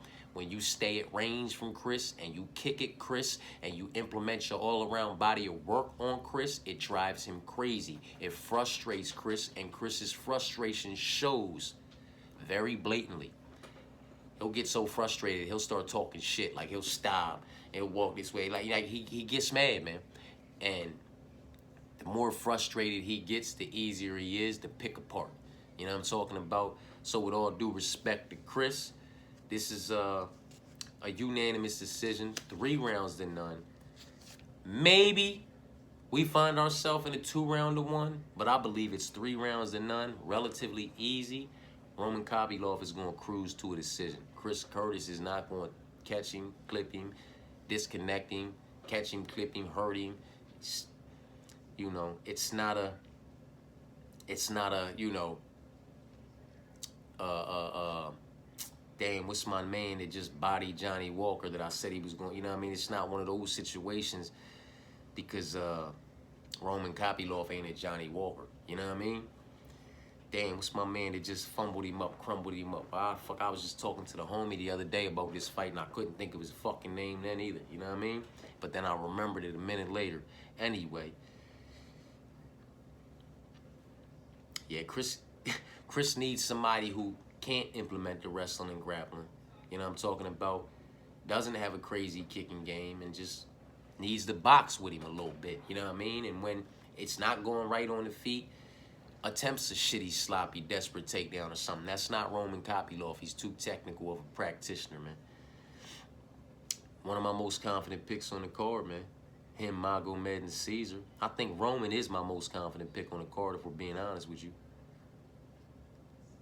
Just based off of, I know what he's going to do.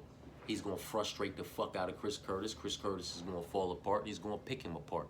You know what I mean? He's going to implement the wrestling and grappling. He's going to put that takedown defense, you know, to work. He's going to grind him up against the cage. He's going to frustrate him, man. It's going to show. And I like Roman to get it done.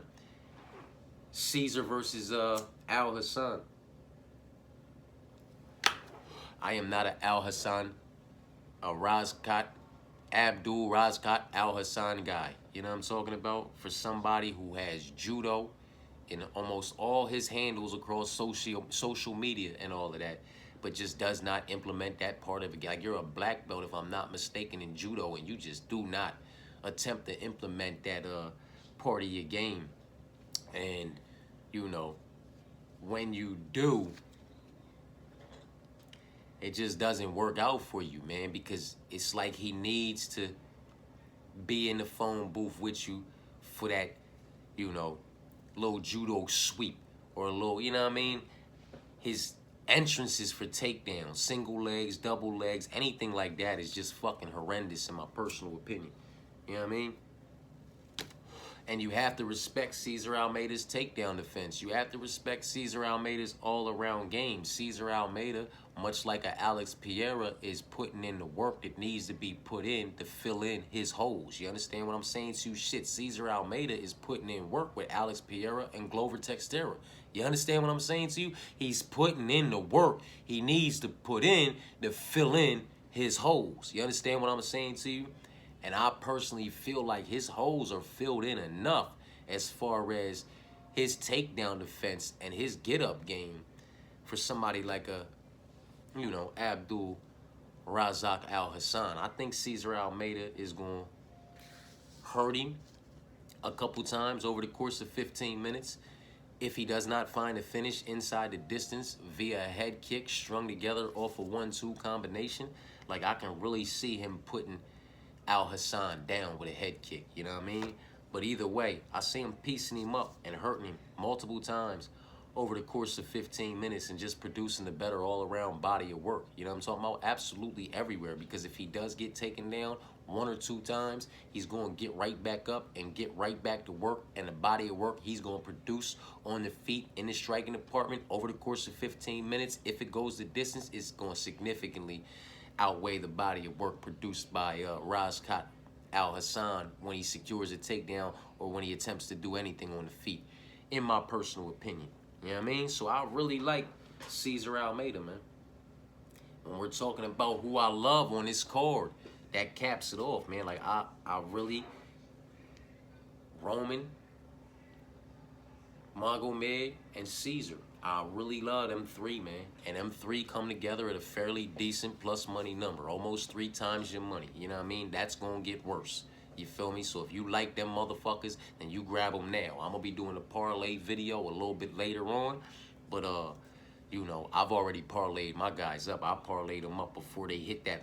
Like, Magomed was minus 185, minus 175, minus 210 type shit. You know what I mean? Roman Kopylov was like 210, 220. You know what I mean? Almeida was the same thing. Now they're 270, 258, 225. It's going to get different. You know what I mean? But I really like them. Ponzi versus Carlson. Now, I'm going to have to go put some more action on Carlson, because as much as I got that 3-play, you know what I'm talking about? As much as I got that trifecta locked up on this card, I also got the 4 of them locked up on this card. I got Roman, I got Magomed, I got Cesar, and I got Carlson, man. You know what I'm saying? Because I like them motherfuckers, man. I like them a lot. I like them a lot, man. And now he's plus 110. Ponzi's a minus 130.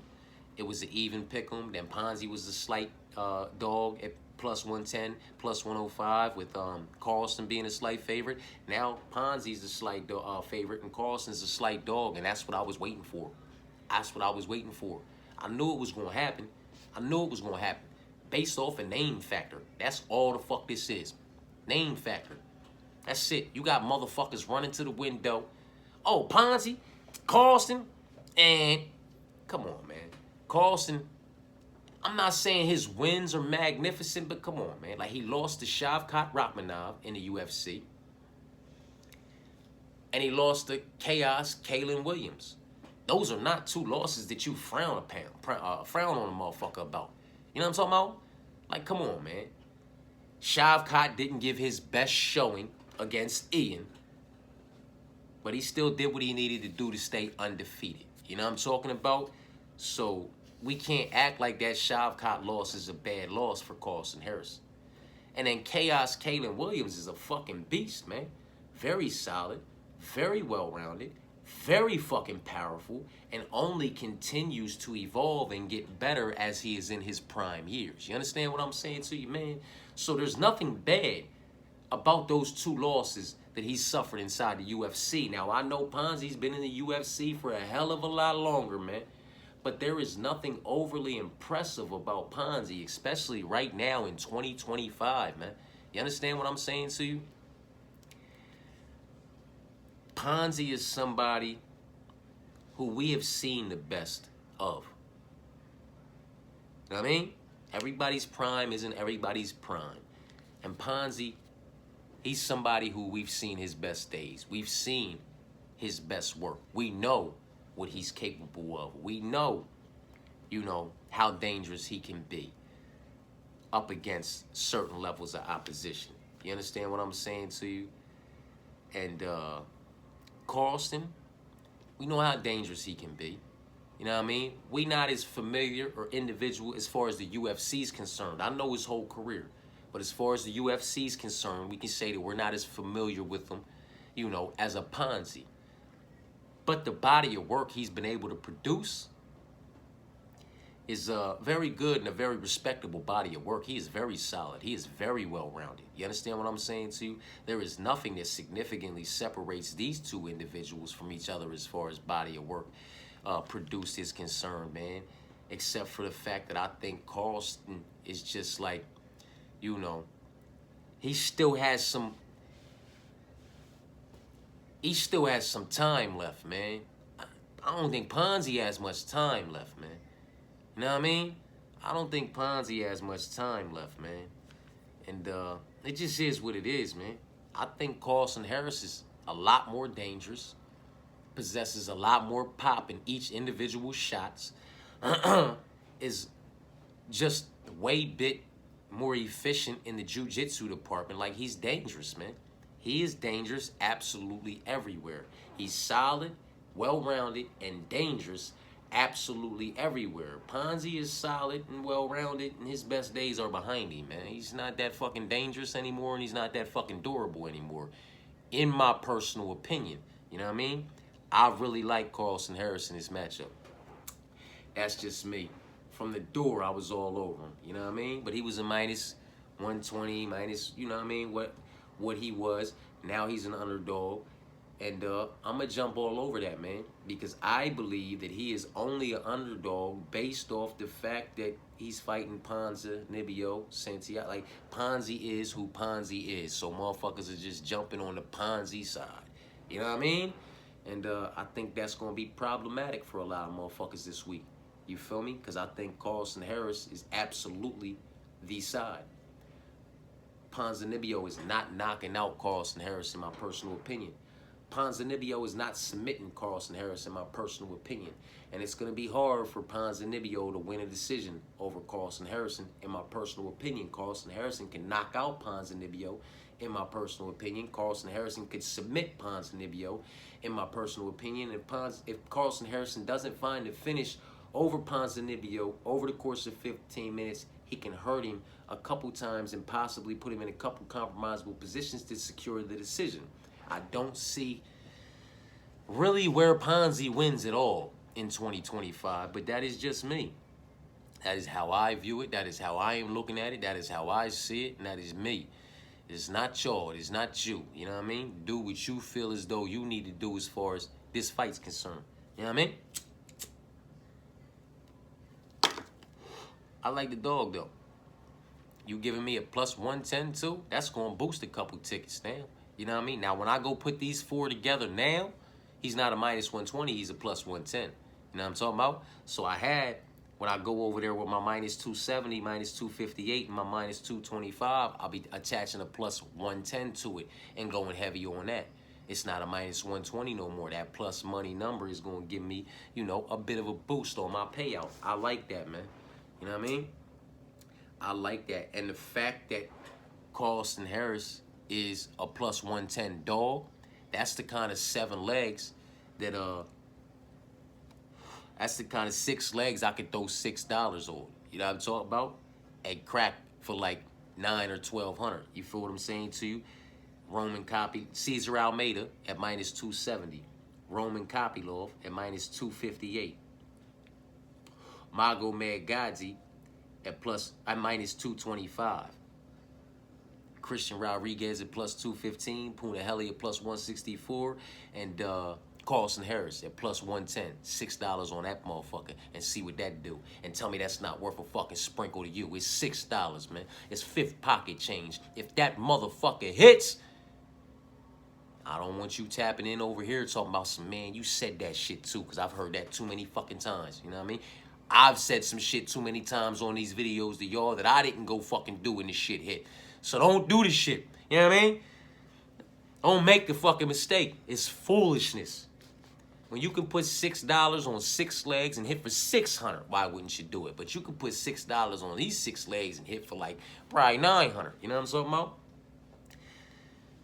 It is what it is, but that's what I mean by when these dog plays, they're degenerate plays. So they get light sprinkles, they get fifth pocket change, they get the type of shit I spend at Wawa on half, you know, 2 half and half iced teas for $5 to go to the house, 2 the half and half little bottle iced teas for $3 so I can guzzle them in the motherfucking car and let me get motherfucking, you know, a box of them green games over there. You know what I'm talking about? 125 a motherfucking piece for 15. What we at, like 19 something?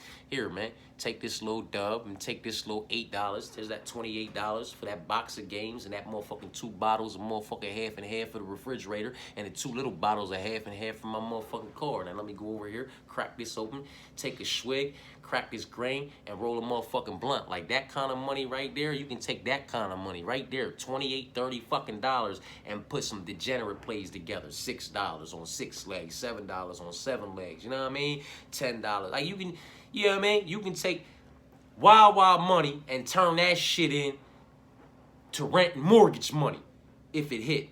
Now tell me that shit ain't worth a sprinkle. Huh? Fuck up out of here. I've done it too many times. I've done it too many times for shit, you know, not to be worth here we go. You gonna tell me this? Where we at? You gonna tell me some of this shit wasn't worth a sprinkle? Hold up, man. Let me get something. Here we go. You wanna tell me this ain't worth a sprinkle? You wanna tell me that ain't worth a sprinkle? $2 on a degenerate play. 10 legs, 3 dogs. We got in order, because I'm a fucking degenerate and I'm just like that. You see them from biggest favorite on down. Minus 500, minus 500, minus 360, minus 280, minus 145, minus 145, minus 130. Then let's throw in that plus 300, that plus 180, and that plus 130. And fuck it, you know, let's just put $2 on that motherfucker real quick. And what's that $2 pay out to? $640 motherfucking $9.85. $2 turned into $649. That's half a mortgage. You know what I'm talking about? That's your motherfucking cable and Wi-Fi. That's your motherfucking electric, your water. You know what I'm talking about? That's your fucking full gas tank for the week to go to and from work, and that's your kids' lunch money if you got youngins still in school. Tell me it's not. Huh? Tell me it's not. You can take that little $650 right there, that's $649.85 from $2. So you profited motherfucking $647.80, 85 cents off $2 for a comeback of $649.85, man.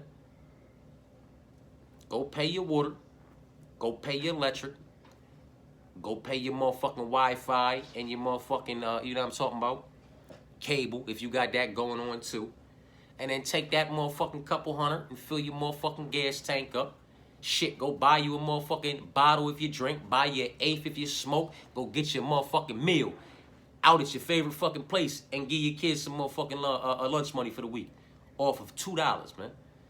You can miss me with the, man, that shit ain't worth a sprinkle. Fuck up out of here. Yes, the fuck it is, because look what $2 did. Look what $2 did. Huh? Look what fucking $2 did, man. You know what I mean? And that was a crazy night. That was a crazy night. But that's why you know, dogs bark. Dogs pop off. You know what I mean? Don't worry about how much I made on that one. Dogs bark and pop the fire. I show you these sprinkles and what these sprinkles can do. And you can just imagine what happens when you put something else on them shits. You know what I mean? So many tickets hit that night, man. So many tickets hit that night. So many tickets hit that night. And then so many tickets hit the rest of the motherfucking nights last motherfucking year. It's so many motherfucking joints I could pull out and say, man, throw $6 on it. And look what this $6 will do. Degenerate plays, man. Go heavy on your confident picks, man. You want to drop $100 unit, whatever you call it, half a unit, quarter unit. You want to drop $100, $200, $300. Like, fuck it, man. You know, like if I'm going to go heavy and I'm going to drop $300 on a parlay, it's going to be them 3 legs. Give me Magomed, give me Roman, and give me Caesar at plus 262. And give me 300 on that. You know what I mean? Go heavy on who you are most confident in. But then once that most confident goes away, and it's just like confident, and it's like, and then question marks start coming, all that shit just deserves sprinkles, man. It all deserves sprinkles, because if you're out here and you're dropping, you know, let me drop 300 on these 3 legs, right? Then let me attach this 4th leg and drop 100 on that, you know what I mean? Or 200 on that. And then let me go ahead and put this 5th and 6th leg on there and drop 100 on that. That's on you, man. You know what I mean? That's what you want to do. Go ahead and do it. I feel like it's unnecessary. You know what I mean? And more times than not, when you go crazy like that, trying to crack the fucking bookie or trying to crack the fucking casino, something somewhere fumbles. One leg. In your 3, your 4, your 5, like you'll miss everything by 1. You know what I mean? And I get it. When we put these sprinkles, like I put $2 on that and it hit for that. I'm not, man, listen. I had 7 legs that you know what I mean? I went heavy on that smacked that night. I don't got to go heavy on them 10. I just put $2 on them. You know what I mean? I was putting $8 on 8-leggers, $9 on 9-leggers, 7 and 7 and 6. I was throwing dogs and everything. You know what I'm talking about? You don't have to go crazy when you're playing with your dogs, man. If you go crazy when you're playing with these dog plays, being a fucking degenerate, and they don't come through, and then you want to be fucking mad at me and every fucking body that you tapped into to listen and get their point of view, although none of us took you to the window, took money out your pocket and forced you to make the bet. None of us grabbed your phone out your pocket, made you log into your app and place the fucking bet, but you still want to take it out on us. It's all good. It's all good. But I'm letting you know right now, sprinkles. You shouldn't be mad about them. How the fuck can you be mad about $6? Like if you betting 150 on your main shit and that 150 hits for $3.90. But your little $6 sprinkle that was going to hit for like 600, you know, it misses. So the fuck what? So what? I put 150 on my confident plays to make me $3.90. So I got my 150 back plus 240. And if I got $40 worth of sprinkles in $6 and $7, $6 on 6 legs, $7 on 7 legs, $8 on 8 legs, because maybe it's 6 favorites and 2 dogs, you know what I'm talking about? So the $8 is going to give me like motherfucking, you know, $300. I mean, like, if I got $40 spread out or $50 spread out on little degenerate dog plays and I miss on absolutely every fucking one of them, why am I mad at the end of the night? I put 150 on my most confident. They smacked for $3.90. That 150 went to the side, so I had $240 to play with, and I lost $50 worth of motherfucking degenerate plays. I still made $190 on top of getting my $150 back. What the fuck am I mad about? A win's a win. I'm in the profit. I'm in the green. You know what I mean? Fuck, I want to go back talking shit to anybody about anything or, you know, even just rehashing it. It's in the past. It's behind me. Let's move forward on to the next one. I'm in the green. I made a profit. I got my money back. That's that with that. What the fuck are we talking about? You know what I mean? But if you're putting $150 on your most confident plays for that $3.90 back, and then you're putting $100 on a 5-leg parlay, you know what I'm talking about? You're putting $100, you know, or $50 on a motherfucking 6-leg parlay. You're throwing a quarter unit on, you know, an 8-leg. If you're going Benini and all your most confidence hit, and that 150 secures you to $3.90, but your $100 joint, you know, that missed, and your $50 missed, and your other 50 missed, and your $25 missed, and your other 100 missed, and all that missed. Now you in the fucking red. Now you coming back here talking shit to me or to anybody else that you tapped into to get their point of view from just because you want somebody to fucking blame. That's a self-inflicted wound, man. That's a self-inflicted wound. Be mad at yourself. Go look in the mirror. Who are you not content with? You're not content with yourself. Slap your fucking self. And then come tap the fucking and talk about next week. Fuck what just happened. You know what I mean? Come on, man. Nobody made you do that shit, and that shit's on you. You know what I'm saying? Ribas versus Dern. Main event. An hour and 53 minutes later. Let's talk about it. You know what I mean? Oh, shit! Give me Ribas, man. Give me Ribas to get this one done. You know, John Jones fashion. You know what I mean? T.J. Dillashaw against Renan Barão fashion. You know, Max Holloway against Jose Aldo fashion. You know what I mean? That type shit where I'll beat you on the cards. Some might want to call it close. Let's run it back. And I'll get you the fuck up out of there inside the distance. Ah! You know what I mean? Or I beat you in some cases, you know, and clip you And I'll just beat you and clip you quicker the next time. You feel me? Give me Ribas, though. If anybody understands what I'm saying, man. Give me Ribas to get Dern up out of there inside the distance this time. Via KO, TKO, or via submission from a club and sub type situation somewhere late in the fourth, early in the fifth. I think she's going to hurt Dern. You know what I mean? I like Dern. Dern is solid. Dern is well-rounded. I took Dern as a slight dog against Loopy when a lot of people were on Loopy and down on Dern. You know what I mean? I'm not too shabby at these Dern picks. Just like I'm not too shabby at these C-Rod picks. You know what I mean? Pretty fucking good when it comes to these two. But to be determined, man. You know what I mean? I think Dern's gonna take too much damage. I think Dern is gonna take too much damage, and why she might/will, to be determined, have her moments. You know what I'm talking about? I think she is gonna wear her damage more. You know what I mean? She just tends to bump and bruise and bust open a bit easier than some of these other individuals, and that's, you know, it's not her fault. It's not her fault, you know what I mean? It's just how she's put together. That's how she's built, you know what I mean? You know, not so much like a Frankie, because Frankie was in a division that he shouldn't have been in. But she kind of wears damage, you know, like Frankie Edgar wore damage in the lightweight division against Benson Henderson's and certain individuals, man. It's, you know, Dern wears damage like Frankie in that aspect. It shows, you know what I'm talking about? She'll swell up. She'll get the leaking. Her swells will get the leaking. You know what I'm talking about? She's durable. She got heart. She's a dog. She does not know what it's like to give the fuck up. Like, you literally have to beat it the fuck out of her. You know what I mean? And I don't want to see us having another one of those nights. You know what I'm talking about? Where Dern is just like, you know, we're going into the third round or we're going into the fourth round, and all they think commentators are talking about it, man, Dern's tough, man. Dern is fucking tough, man. A lot of people would have been, you know, woo, woo, woo, woo, woo. I hate those kind of fights, man. I hate them. I mean, as much as we like to see motherfuckers go at it, if you know fighting, you know when the motherfuckers had it. You know what I mean? You know when they done it, but they just won't give up on themselves. You understand what I'm saying to you? And that shit's rough to see. That shit's rough to see, man, because then their mentality becomes surviving, because they don't want to go out. You know what I mean? They done last, they this far in it. You know what I mean? They this much in the fire.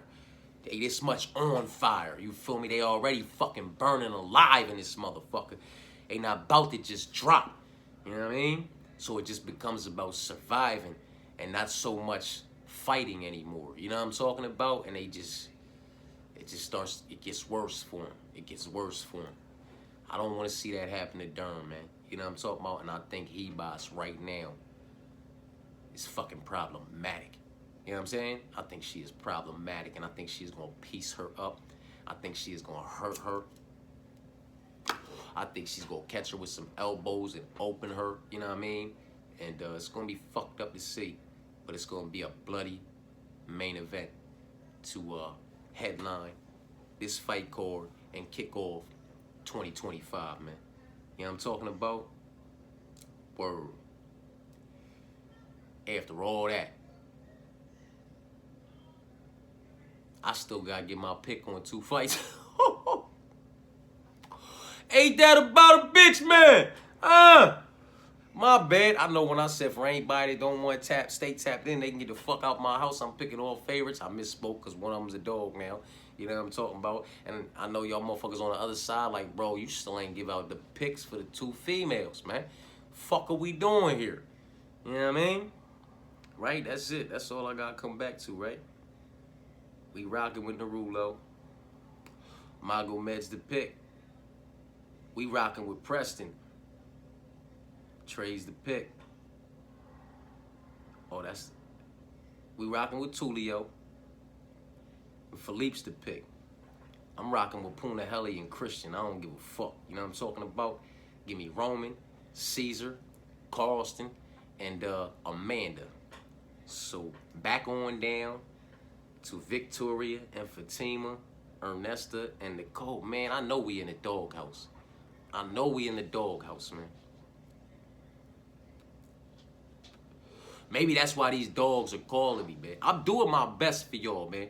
I'm doing my absolute best for y'all. You know what I'm talking about? For y'all, man. You know what I mean? To have us over here in the doghouse at Fresh Start Mixed Martial Arts, man. More so on the right side of these picks. It's just fucking hard, man. It's just hard, man. That's why we in the doghouse, man. If that shit didn't say it enough for you, Fresh Start Mixed Martial Arts in the doghouse. You should already know we trying to see what these dogs is about, man. Oh, I'm trying. I'm trying to stay the fuck away from them. I'm trying so hard, man. But what the fuck? What fun would it be? I can't even talk, man. I can't even talk about this shit. What fun would it be? What the fuck would we have to chop it up about if all I did was what everybody else does, man? You know what I mean? If all I did was sit on here and pick all favorites and the only dogs I sided with were like pretty much the dogs that everybody else felt like could bark too. The fuck fun would that be? What would we have to chop it up about? What would that leave y'all with to come in this comment section and converse with me about if we not on the wrong side? If I'm just saying all the same shit that everybody else is saying around this motherfucker, and the only dogs I think might bark are the same dogs that everybody else might think bark. So we all just kind of look, nah, man. That ain't what I'm here for, man. I'm here to disrupt shit and go against the motherfucking grain. Give us something to talk about, man. You know what I mean? And I said, we over 2 hours and 55 seconds in on 14 picks. But first and foremost, this is a parlay channel, man. Ah! Fuck up out of here, man. I'm worried about this bread. I'm a motherfucking degenerate. I'm worried about this paper, man. You know what I'm talking about? Huh? I'm gonna give you these picks. I'm worried about these chips, man. You know what I'm talking about? I know you are too. Don't act like you not, motherfucker. You know what I'm talking about? You want this bag too. We all do.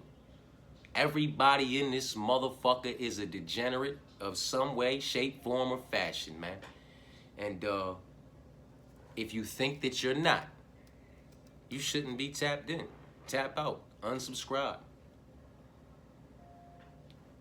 Get the fuck off of all of these motherfucking prediction channels.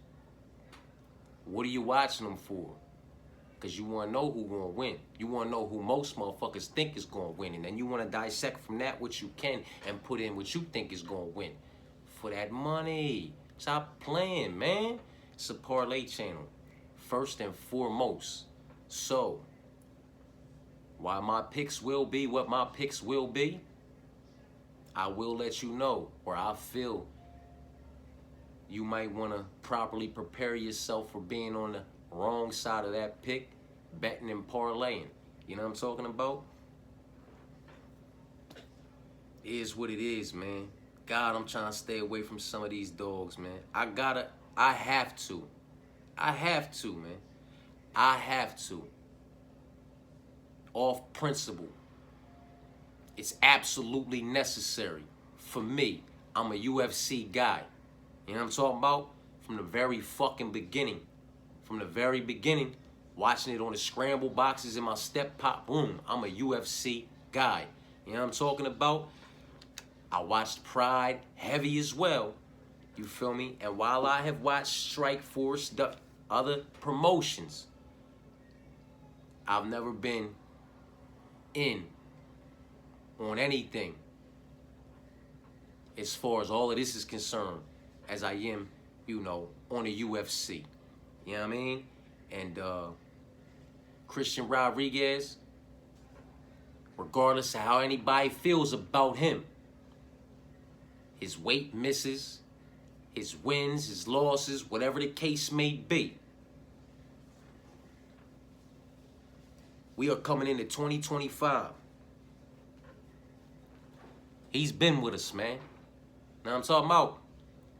He's been with us. He's battle tested, and he is proven what level of opposition he is. You know what I'm talking about? We know what we need to know about Christian Rodriguez at this level, on this tier, against other prospects. The same cannot be said again about Austin Bashi, man. He's making his UFC debut in 2025. 2024 was his Dana White Contender Series showing. I don't include that in motherfuckers' UFC runs. I'm not, I'm like, you 3-1 in the UFC.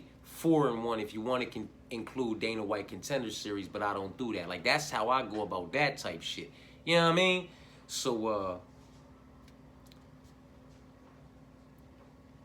he has proven grounds to cover.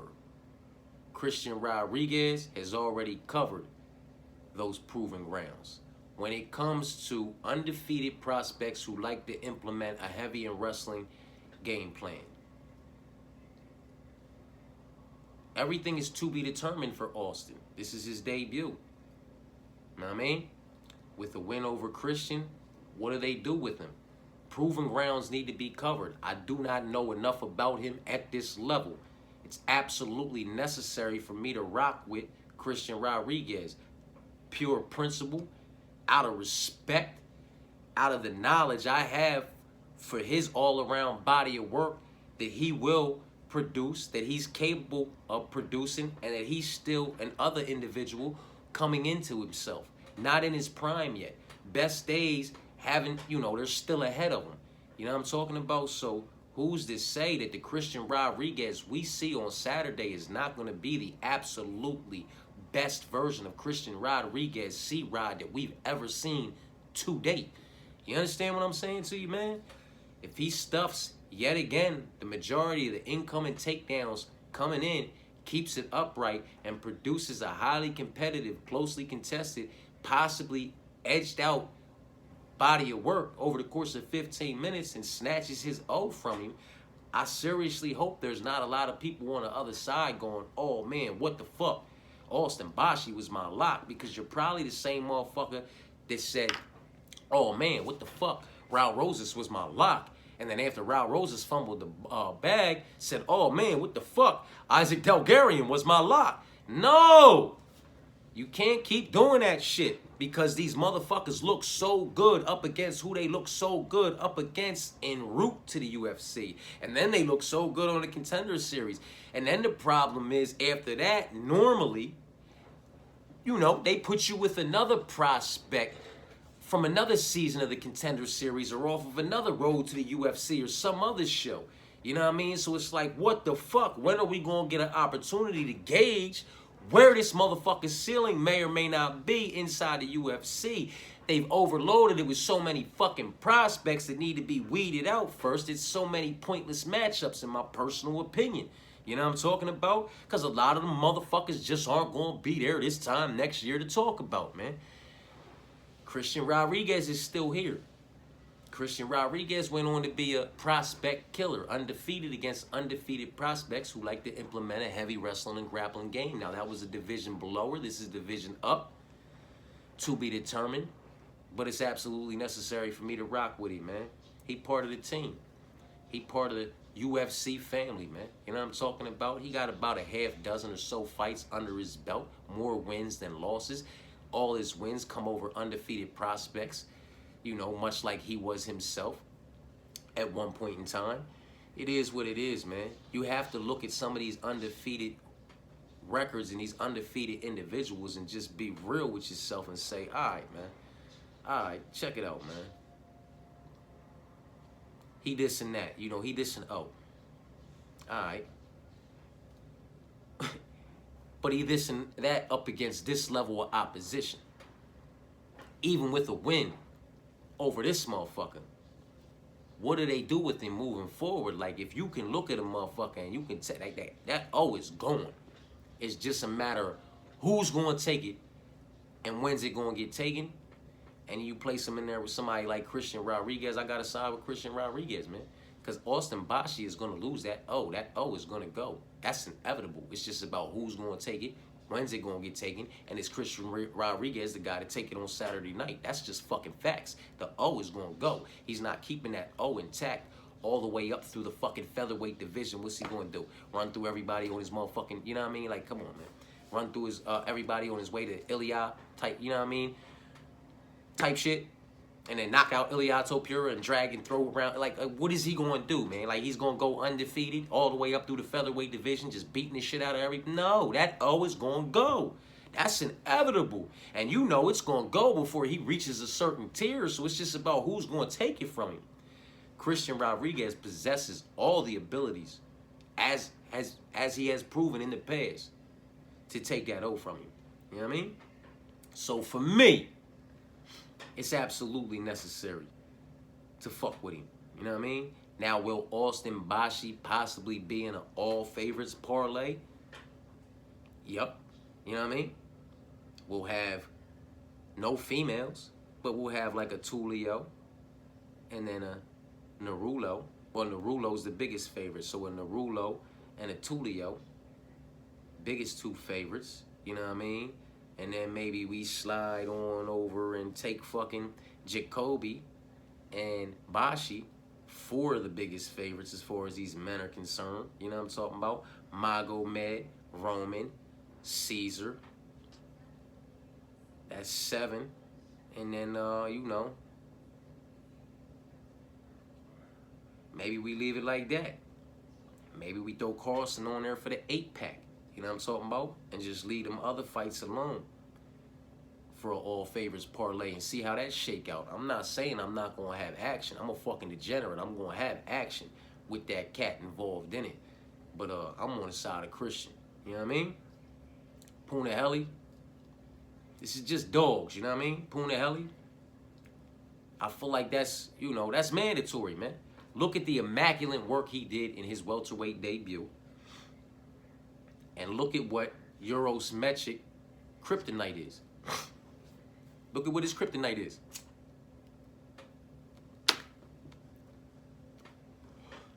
He does not have the greatest takedown defense, and he does not have a good get-up game.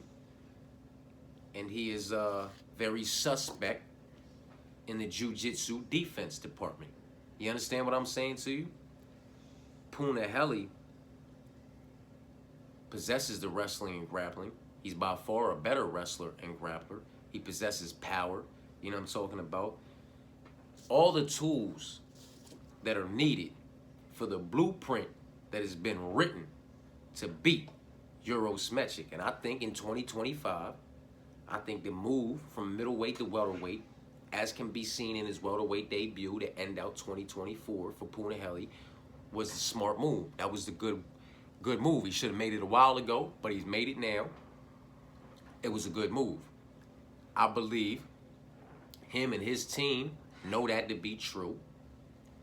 Saw what he was able to do at welterweight in his debut with all of his tools that he was now able to implement on these individuals that weren't his, you know, some of the middleweights could be fighting at light heavyweight, man. It's just different physicalities that he's dealing with down here, much like Joaquin Buckley. Joaquin Buckley wasn't able to implement his wrestling and grappling at middleweight, but look at what the fuck he's doing with it at welterweight. You understand what I'm saying to you? I think the same about Puna, man. And I think he's just going to put this boy down. I think he's going to put him down. I don't think he's going to play with him. Like Dirty Bird, Tim Means, past his prime, he played with him and he got knocked out. You know what I mean? Omar Morales, for whatever the fuck that's worth, you know what I'm saying? He played with him. Jalen Turner didn't. One takedown, one submission attempt, one submission, get him out of there. You know what I'm talking about? Mikdai Orobai, he didn't. He went for them takedowns until he got it, secured it, and submitted him. Or whatever the fuck. Did he knock him out or submit him? Either fucking way. He got his ass down and he did what he needed to do, man. The blueprint is written. Put Eurosmetric on his back. Make him uncomfortable. Put him in a compromisable position via ground and pound from top position or just, you know, searching for that submission. He will crumble. He will crack. He will fall apart. You know what I'm talking about? And you'll get the dub, man. I'm going to rock with Punahele Soriano down here at welterweight until properly, you know, matched up against legitimate opposition that I just don't see him winning. I'm gonna rock out with him, man, because I'm very interested to see where his ceiling is at welterweight. You know what I mean? Because Buckley's ceiling was down here at middleweight, much like Puna's. But his ceiling is way the fuck up here at welterweight. You know what I mean? And I just want to see if Punas can creep anywhere near his way the fuck up there. You know what I mean? So I'm rocking with him. I fuck with him. I got confidence in him. I believe in the kid. You know what I mean? I believe in you, kid.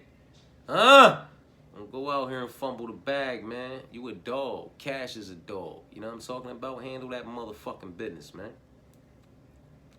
I like him, though. And Carlson Harris, listen, for what it's worth, he wasn't an underdog when I picked him. He was a slight favorite. Now he's an underdog. That shit shifted.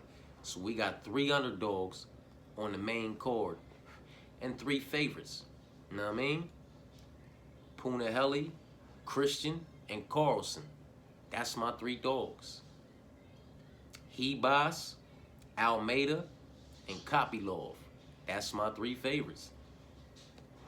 And I can't see changing anything about that in any way, shape, form, or fashion for anything. Only properly preparing to be on the wrong side of, you know, 1 or 2 of these picks as far as parlays are concerned.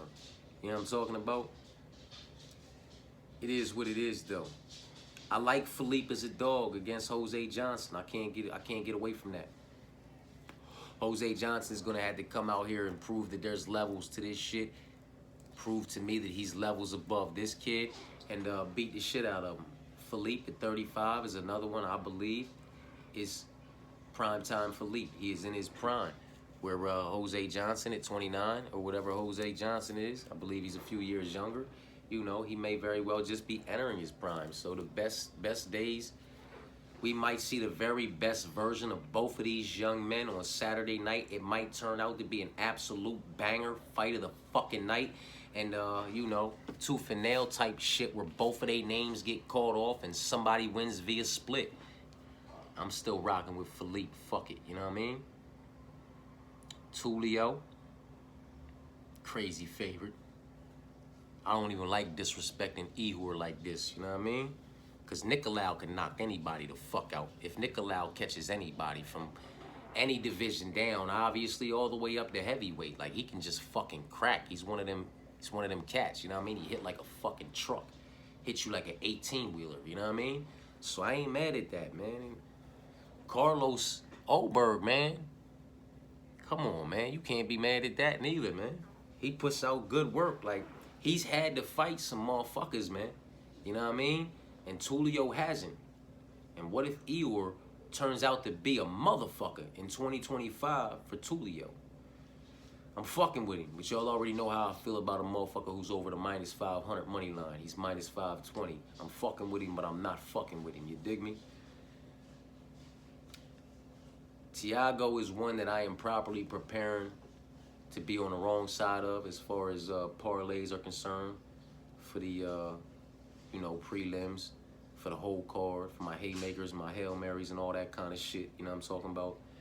I think it's absolutely necessary because I can see Trey stuffing the majority of the incoming takedowns, producing a better all-around body of work over the course of 15 minutes by securing a couple of his own takedowns and out-voluming Thiago Moises 2.5, maybe 3-1. I'm hoping that because Thiago is just now coming into his prime and his best days are still ahead of him, that, you know, even in a closely, highly competitive, closely contested decision, he can get it. You know what I'm saying? I'm hoping that it don't end up like that. But I will be rocking with Trey on the side of some parlays just in case it does, man. I can't parlay Thiago and not put in a duplicate parlay and add Trey as a leg. I can't. I feel like it's absolutely necessary because I'm stuck on this one. It's 50-50.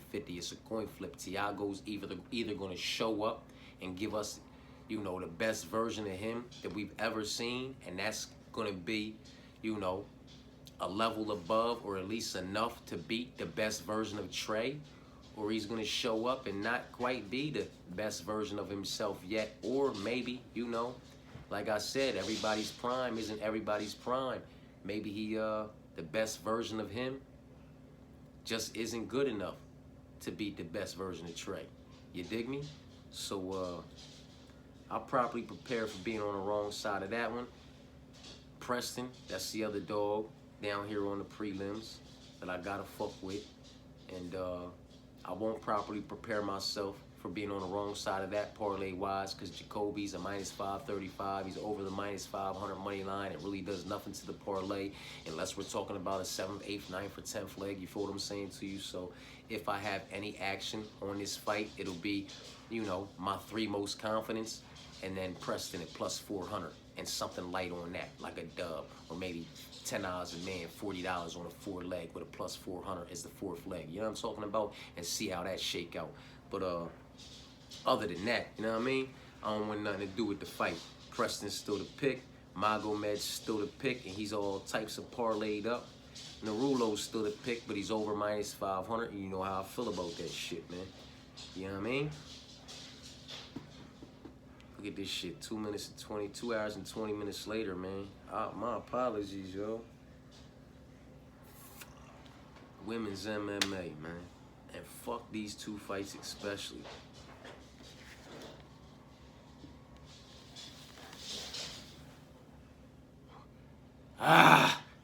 Fatima Klein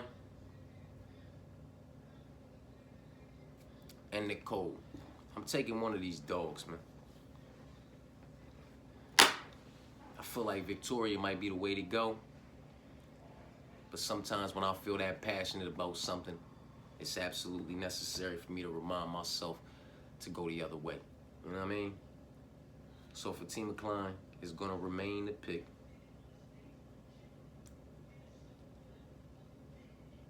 And ain't this a bitch, man? Because I'm not. Ain't this a bitch? I'm not going to do no pick switching. You know what I mean? I'm not going to do no pick switching. The Preston isn't a pick switch because Jacoby wasn't his original opponent. You know what I'm talking about? I was on Ribas, on Carlson, on Almeida, on Roman, on Christian, on Punahele, on Philippe, on Tulio, unfortunately, on Tiago. I was on Gustafsson, but he's gone, so I'm on Preston. That's not a switch. I was on Ernesta, Magomed. I was on Fatima and Narulo. So we just going to keep it how it is, man. We're going to keep it how it is, and we're going to see how it shake out. The only thing that changes is, you know, Preston. And ain't that a bitch? Ain't that a bitch? On my little IG,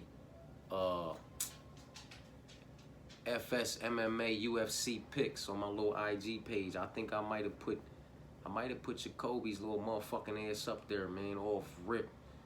Just based off of, you know, my gut was like, young boy did his 1-2, he snapped, you know what I mean? Preston, not so much as of lately. But upon further investigation, I came to the conclusion that Jacoby's gonna have to make a motherfucking believer out of me. You know what I'm talking about? So, yeah, I ain't post that motherfucker on here. I don't think I post that shit in any lineup. Did I post that shit in a lineup? Did I post that shit, motherfucker?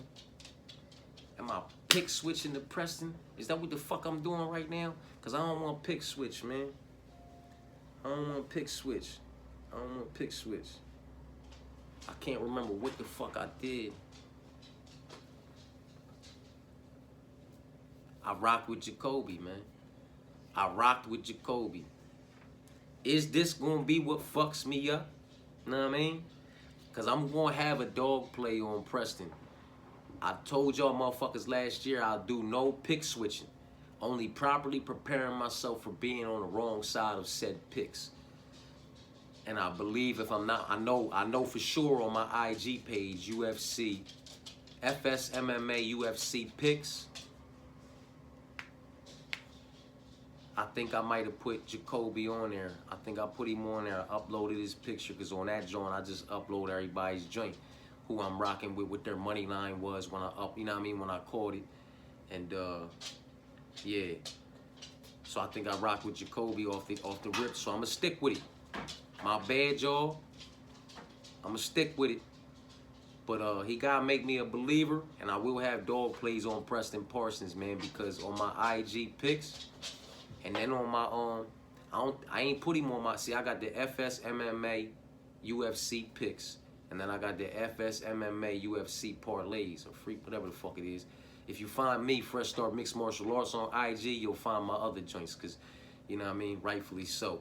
But I believe I posted him on my picks. I don't think I posted him on the parlays, because I don't think I parlayed him up in anything like that. You know what I'm saying? But there's parlays on that FSMMA, free parlays on IG. There's parlays on there that I had parlayed up, early bird parlays for this card, early bird parlays for UFC 311. It's all types of parlay options on that motherfucker already that I had parlayed up. Now, mind you, some of them numbers are going to be a little bit different, because when I parlayed them up, they were early bird parlays when the money lines first dropped. You know what I mean? So we talking about weeks, you know, week to weeks ago. You know what I'm talking about? From a week to weeks ago, they was posted. And that's when I parlayed them up. You know what I mean? So they there for anybody that wants to check them out. They're like safe plays. That's what I consider to be safe plays. And you'll see some of the other safe plays from last year, from when I started the channel. This smacked, you know what I'm talking about? Well, you know, something light, nothing major, nothing too crazy, you feel me? But it's there for you, you know what I mean? And that's where I'ma always go since I started doing that, which wasn't that long ago. But since I started doing that, I always go there and I post what I believe to be my safe parlays. You know what I'm talking about? 2 legs, 3 legs, 4 legs. You know what I mean? Sometimes we make it all the way up to 8 legs, 6 legs. You know what I'm talking about? For the most part, you know, we in between 2 and 5, 2 and 6, you know what I mean? But those parlays is there. There's early birds for this card. There's early birds for the next card, you know what I mean? It's just some of the payouts are going to be a bit different. The plus money numbers that they came to, because some of these money lines are a bit different. Like Fatima Klein was a minus 500, you know what I mean? Some of these other numbers were just different than what they are now, so the payouts would be a bit different. But for what it's worth, that shit is there, you know what I mean? On the UFC, FSMMA UFC picks, all I do is I go on there, like I upload the motherfucking card with the motherfucking fight slate. I highlight who I like, you understand what I'm saying to you? But then I'll also take like individual, you know what I mean? I'll take a clip, like a picture of each individual that I like, and upload that motherfucker, and I'll put the money line that they were currently at, you understand what I'm saying to you, for the fight card that they fighting on, so on and so forth. And then that way you can see each individual I like. If you don't, some motherfuckers don't like looking at that and trying to see the highlighted shit. Some motherfuckers' eyes ain't built for it, and some motherfuckers just got too many questions, like, did you highlight the motherfuckers that you like, or did you highlight the motherfuckers that you don't like? What's going on? So to eliminate all that, it's all up there for you on FSMMA UFC picks. You know what I'm talking about? It's, you know what I mean? You got the whole slate with the highlights. Then you got the individuals with their individual money lines that they were at that time. And then the FSMMA UFC parlays, that's just all my safe plays that I place on there. You know what I mean? And if we being honest, some of them don't always make it into the parlay video, because some of them, you know, spur of the moment, you know what I mean? I might go pop that thing in real quick. I pop it on there, and then when I do the parlay video, money lines have changed, shit's different, so it might not necessarily make it into the parlay video, and vice versa. Some of the shit that's in the parlay videos doesn't always necessarily make it over there, because that's what I consider to be more safe play for some, you know, individuals that are looking for something light, nothing major, just trying to, you know, not go too crazy, but see a profit, you know what I mean?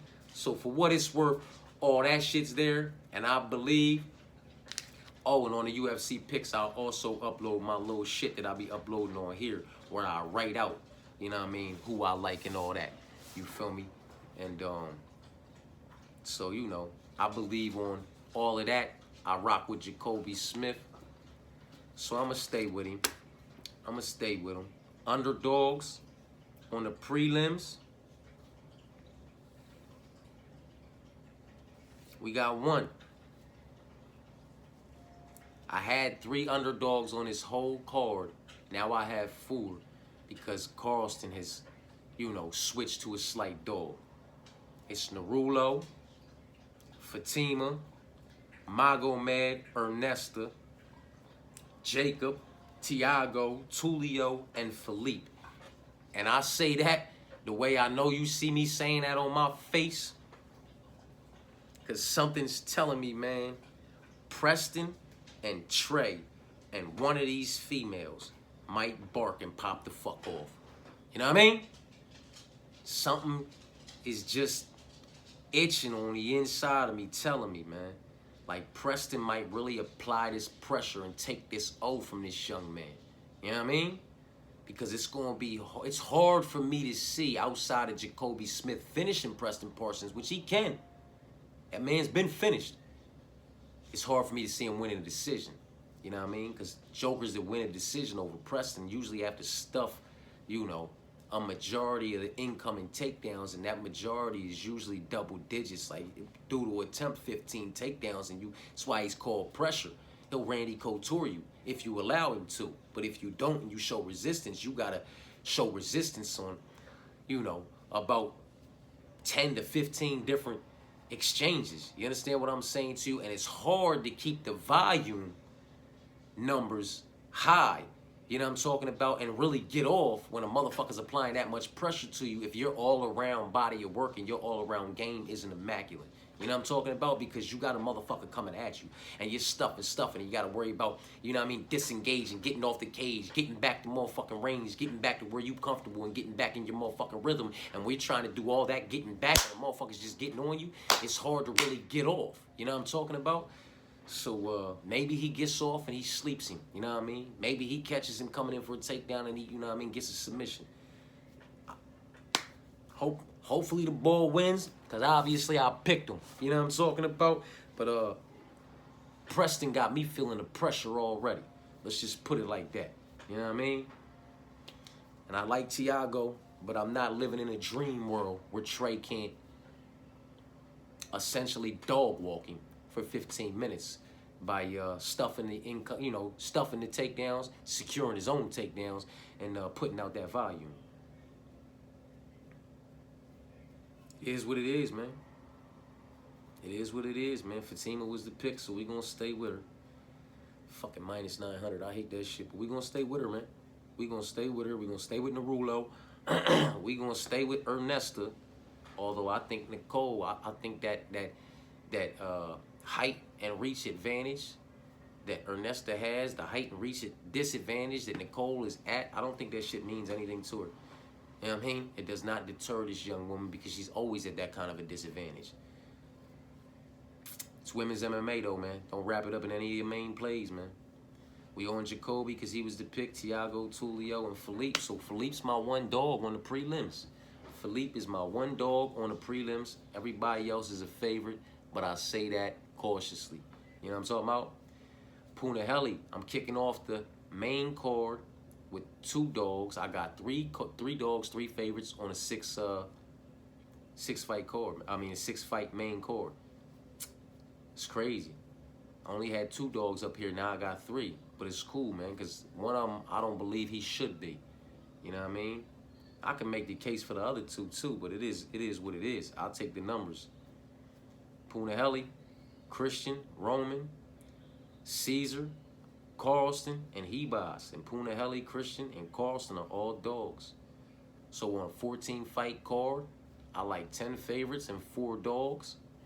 It's all about, am I going to find myself on the right side of these dogs? Or is Ribas going to win? Carlston going to win? Caesar and Roman going to win? But then Austin and Euros going to win? Jose going to win? Tulio, then Trey going to win?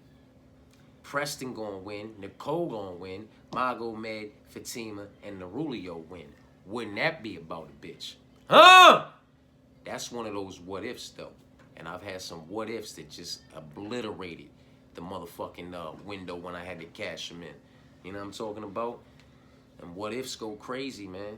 Because that would be Narulio as a favorite, Fatima as a favorite, Magomed as a favorite, Nicole as a plus 220 dog, Preston as a plus 400 dog, and Trey as a plus 164 dog. And Tulio is a minus 520, Jose is a minus 192, Euros is a minus 198, Austin is a minus 265, Roman is a minus 258, Almeida at a minus 270, Carlston at a plus 110, and Ribas at minus 198. That would put me on the right side of one slight underdog. You know what I'm talking about? On the wrong side of a big underdog, a significant underdog, I'd be on the wrong side of some of these favorites too. Like, I always gotta put a degenerate play in like that. What if shit goes left? What if shit don't go my way? You know how many times I've cashed at the end of the day off of tickets that were what if shit don't go my way? Huh? Quite a fucking few. And they were significantly so off a little bit of money. You know what I'm talking about? That kind of shit is absolutely necessary, because what if I'm just all the way wrong? What if I'm right about Narulo, but so is everybody else? What if I'm right about Fatima, and so is everybody else? What if I'm right about Magomed, so is everybody else? But what if I'm wrong about Ernesta, and, you know, Nicole wins as an underdog? And that's probably kind of like a split situation in the MMA community. I don't know how everybody feels about that, you know what I mean? And then what if I'm wrong about Jacoby and Preston cashes as a heavy dog? And based off the money line, one would like to think that a lot of us would be, you know, on the wrong side of that motherfucker. You feel me?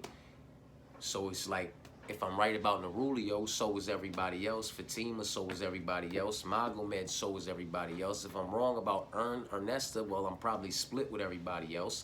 If I'm wrong about Jacob, then so is pretty much everybody else. If I'm wrong about Tiago, then, you know, maybe I'm just on the wrong side of the majority of folks. Maybe that's like a 60-40. Maybe that's a 70-30 based off of how Trey has been doing and how Tiago has been looking. So I don't know how I would be on that one. You know what I mean? But maybe I'm right about Tulio, and so is everybody else. Maybe I'm wrong about Philippe.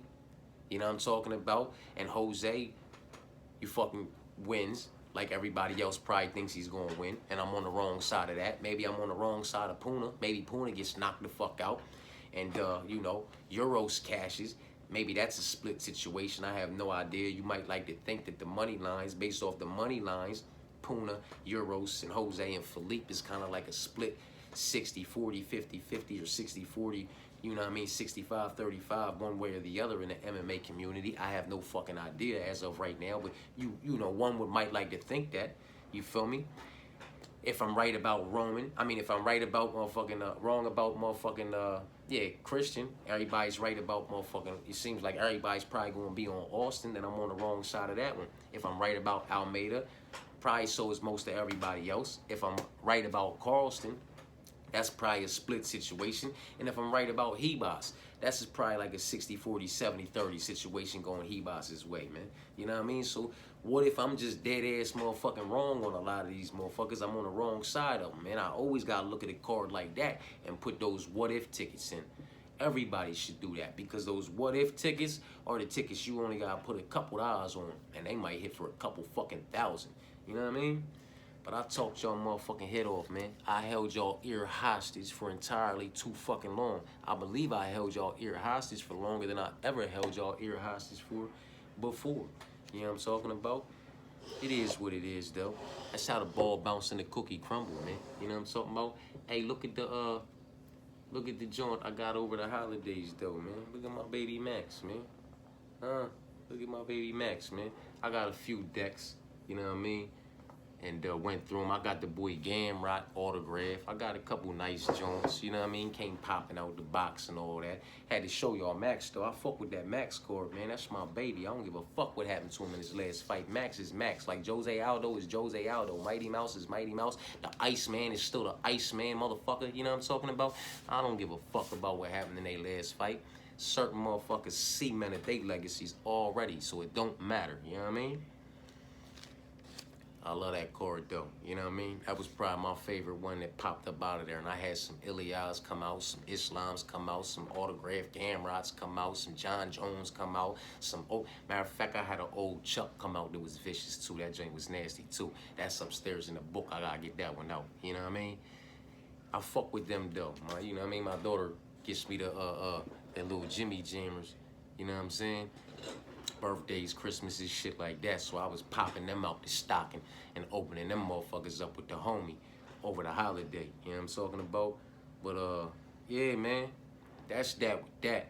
That's 14 fights back in the Apex on Saturday night, where that main event is a highly anticipated, for me anyway, rematch in the strawweight division, which I'm interested to see how it's going to play out over the course of 25 minutes, man. You know what I mean? Ribas was just up a weight class. Now she's back down for the rematch in this weight class. I feel like she sits down on them shots and she just hits too hard. But to be determined, we going to see if Dern can survive. And if she does, if she's not looking like a bumblebee at the end of the night. You know what I'm talking about? It's going to be a good fight card, man. 14 fights. I got 4 dogs to bark. 10 favorites. And I say that knowing that, you know, all 4 of these dogs may not bark. And all 10 of these favorites may not get it done.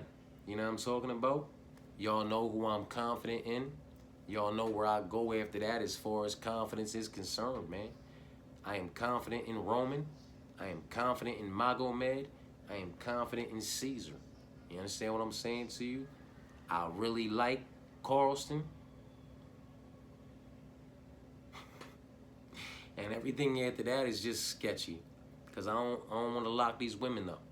So I don't want to lock Amanda up as much as I like her. And I like her at that price tag. You know what I mean?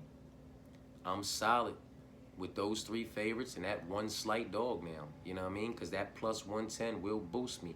And I've already, you know, parlayed him up on top of those 3 after parlaying those 3 up at almost 3 times my money. So I feel like those 3 are good.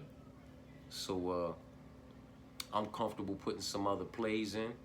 You know what I mean? Because I feel like that's coming back. That's to be determined. But as long as those 3 are good, I got, you know, parlays that are stringing out to the next card, 311 with 3 and 4 individuals from over there too. You know what I mean? So I would love to see these 4 and those 4 come together for my 8-legger. Come next, that'll really be love. You feel me? And if these 4 come together like I expect them to, I'll be 4 legs in on my 8-leggers for the next card. You know what I mean?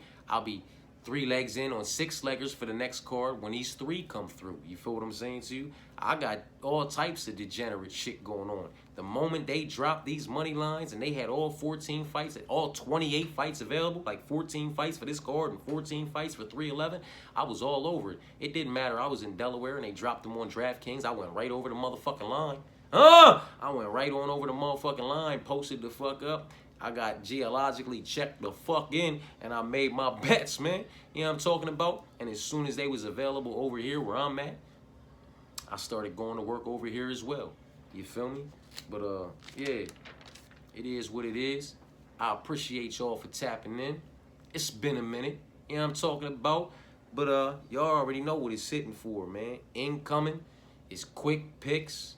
After that, you know, we'll be talking some parlay options for the prelims, the main card, the whole card, haymakers, Hail Marys, all favorites, swap out options, dog plays, and everything in between. I'll do my absolute best as to cover absolutely everything for y'all. Y'all already know, man. You know what I'm talking about? Hey, listen, man. Peace and blessings. I appreciate y'all for tapping in. Anybody who stayed tapped in for all of this unnecessary at the end, I appreciate that as well, man. You know what I'm talking about? Peace and blessings.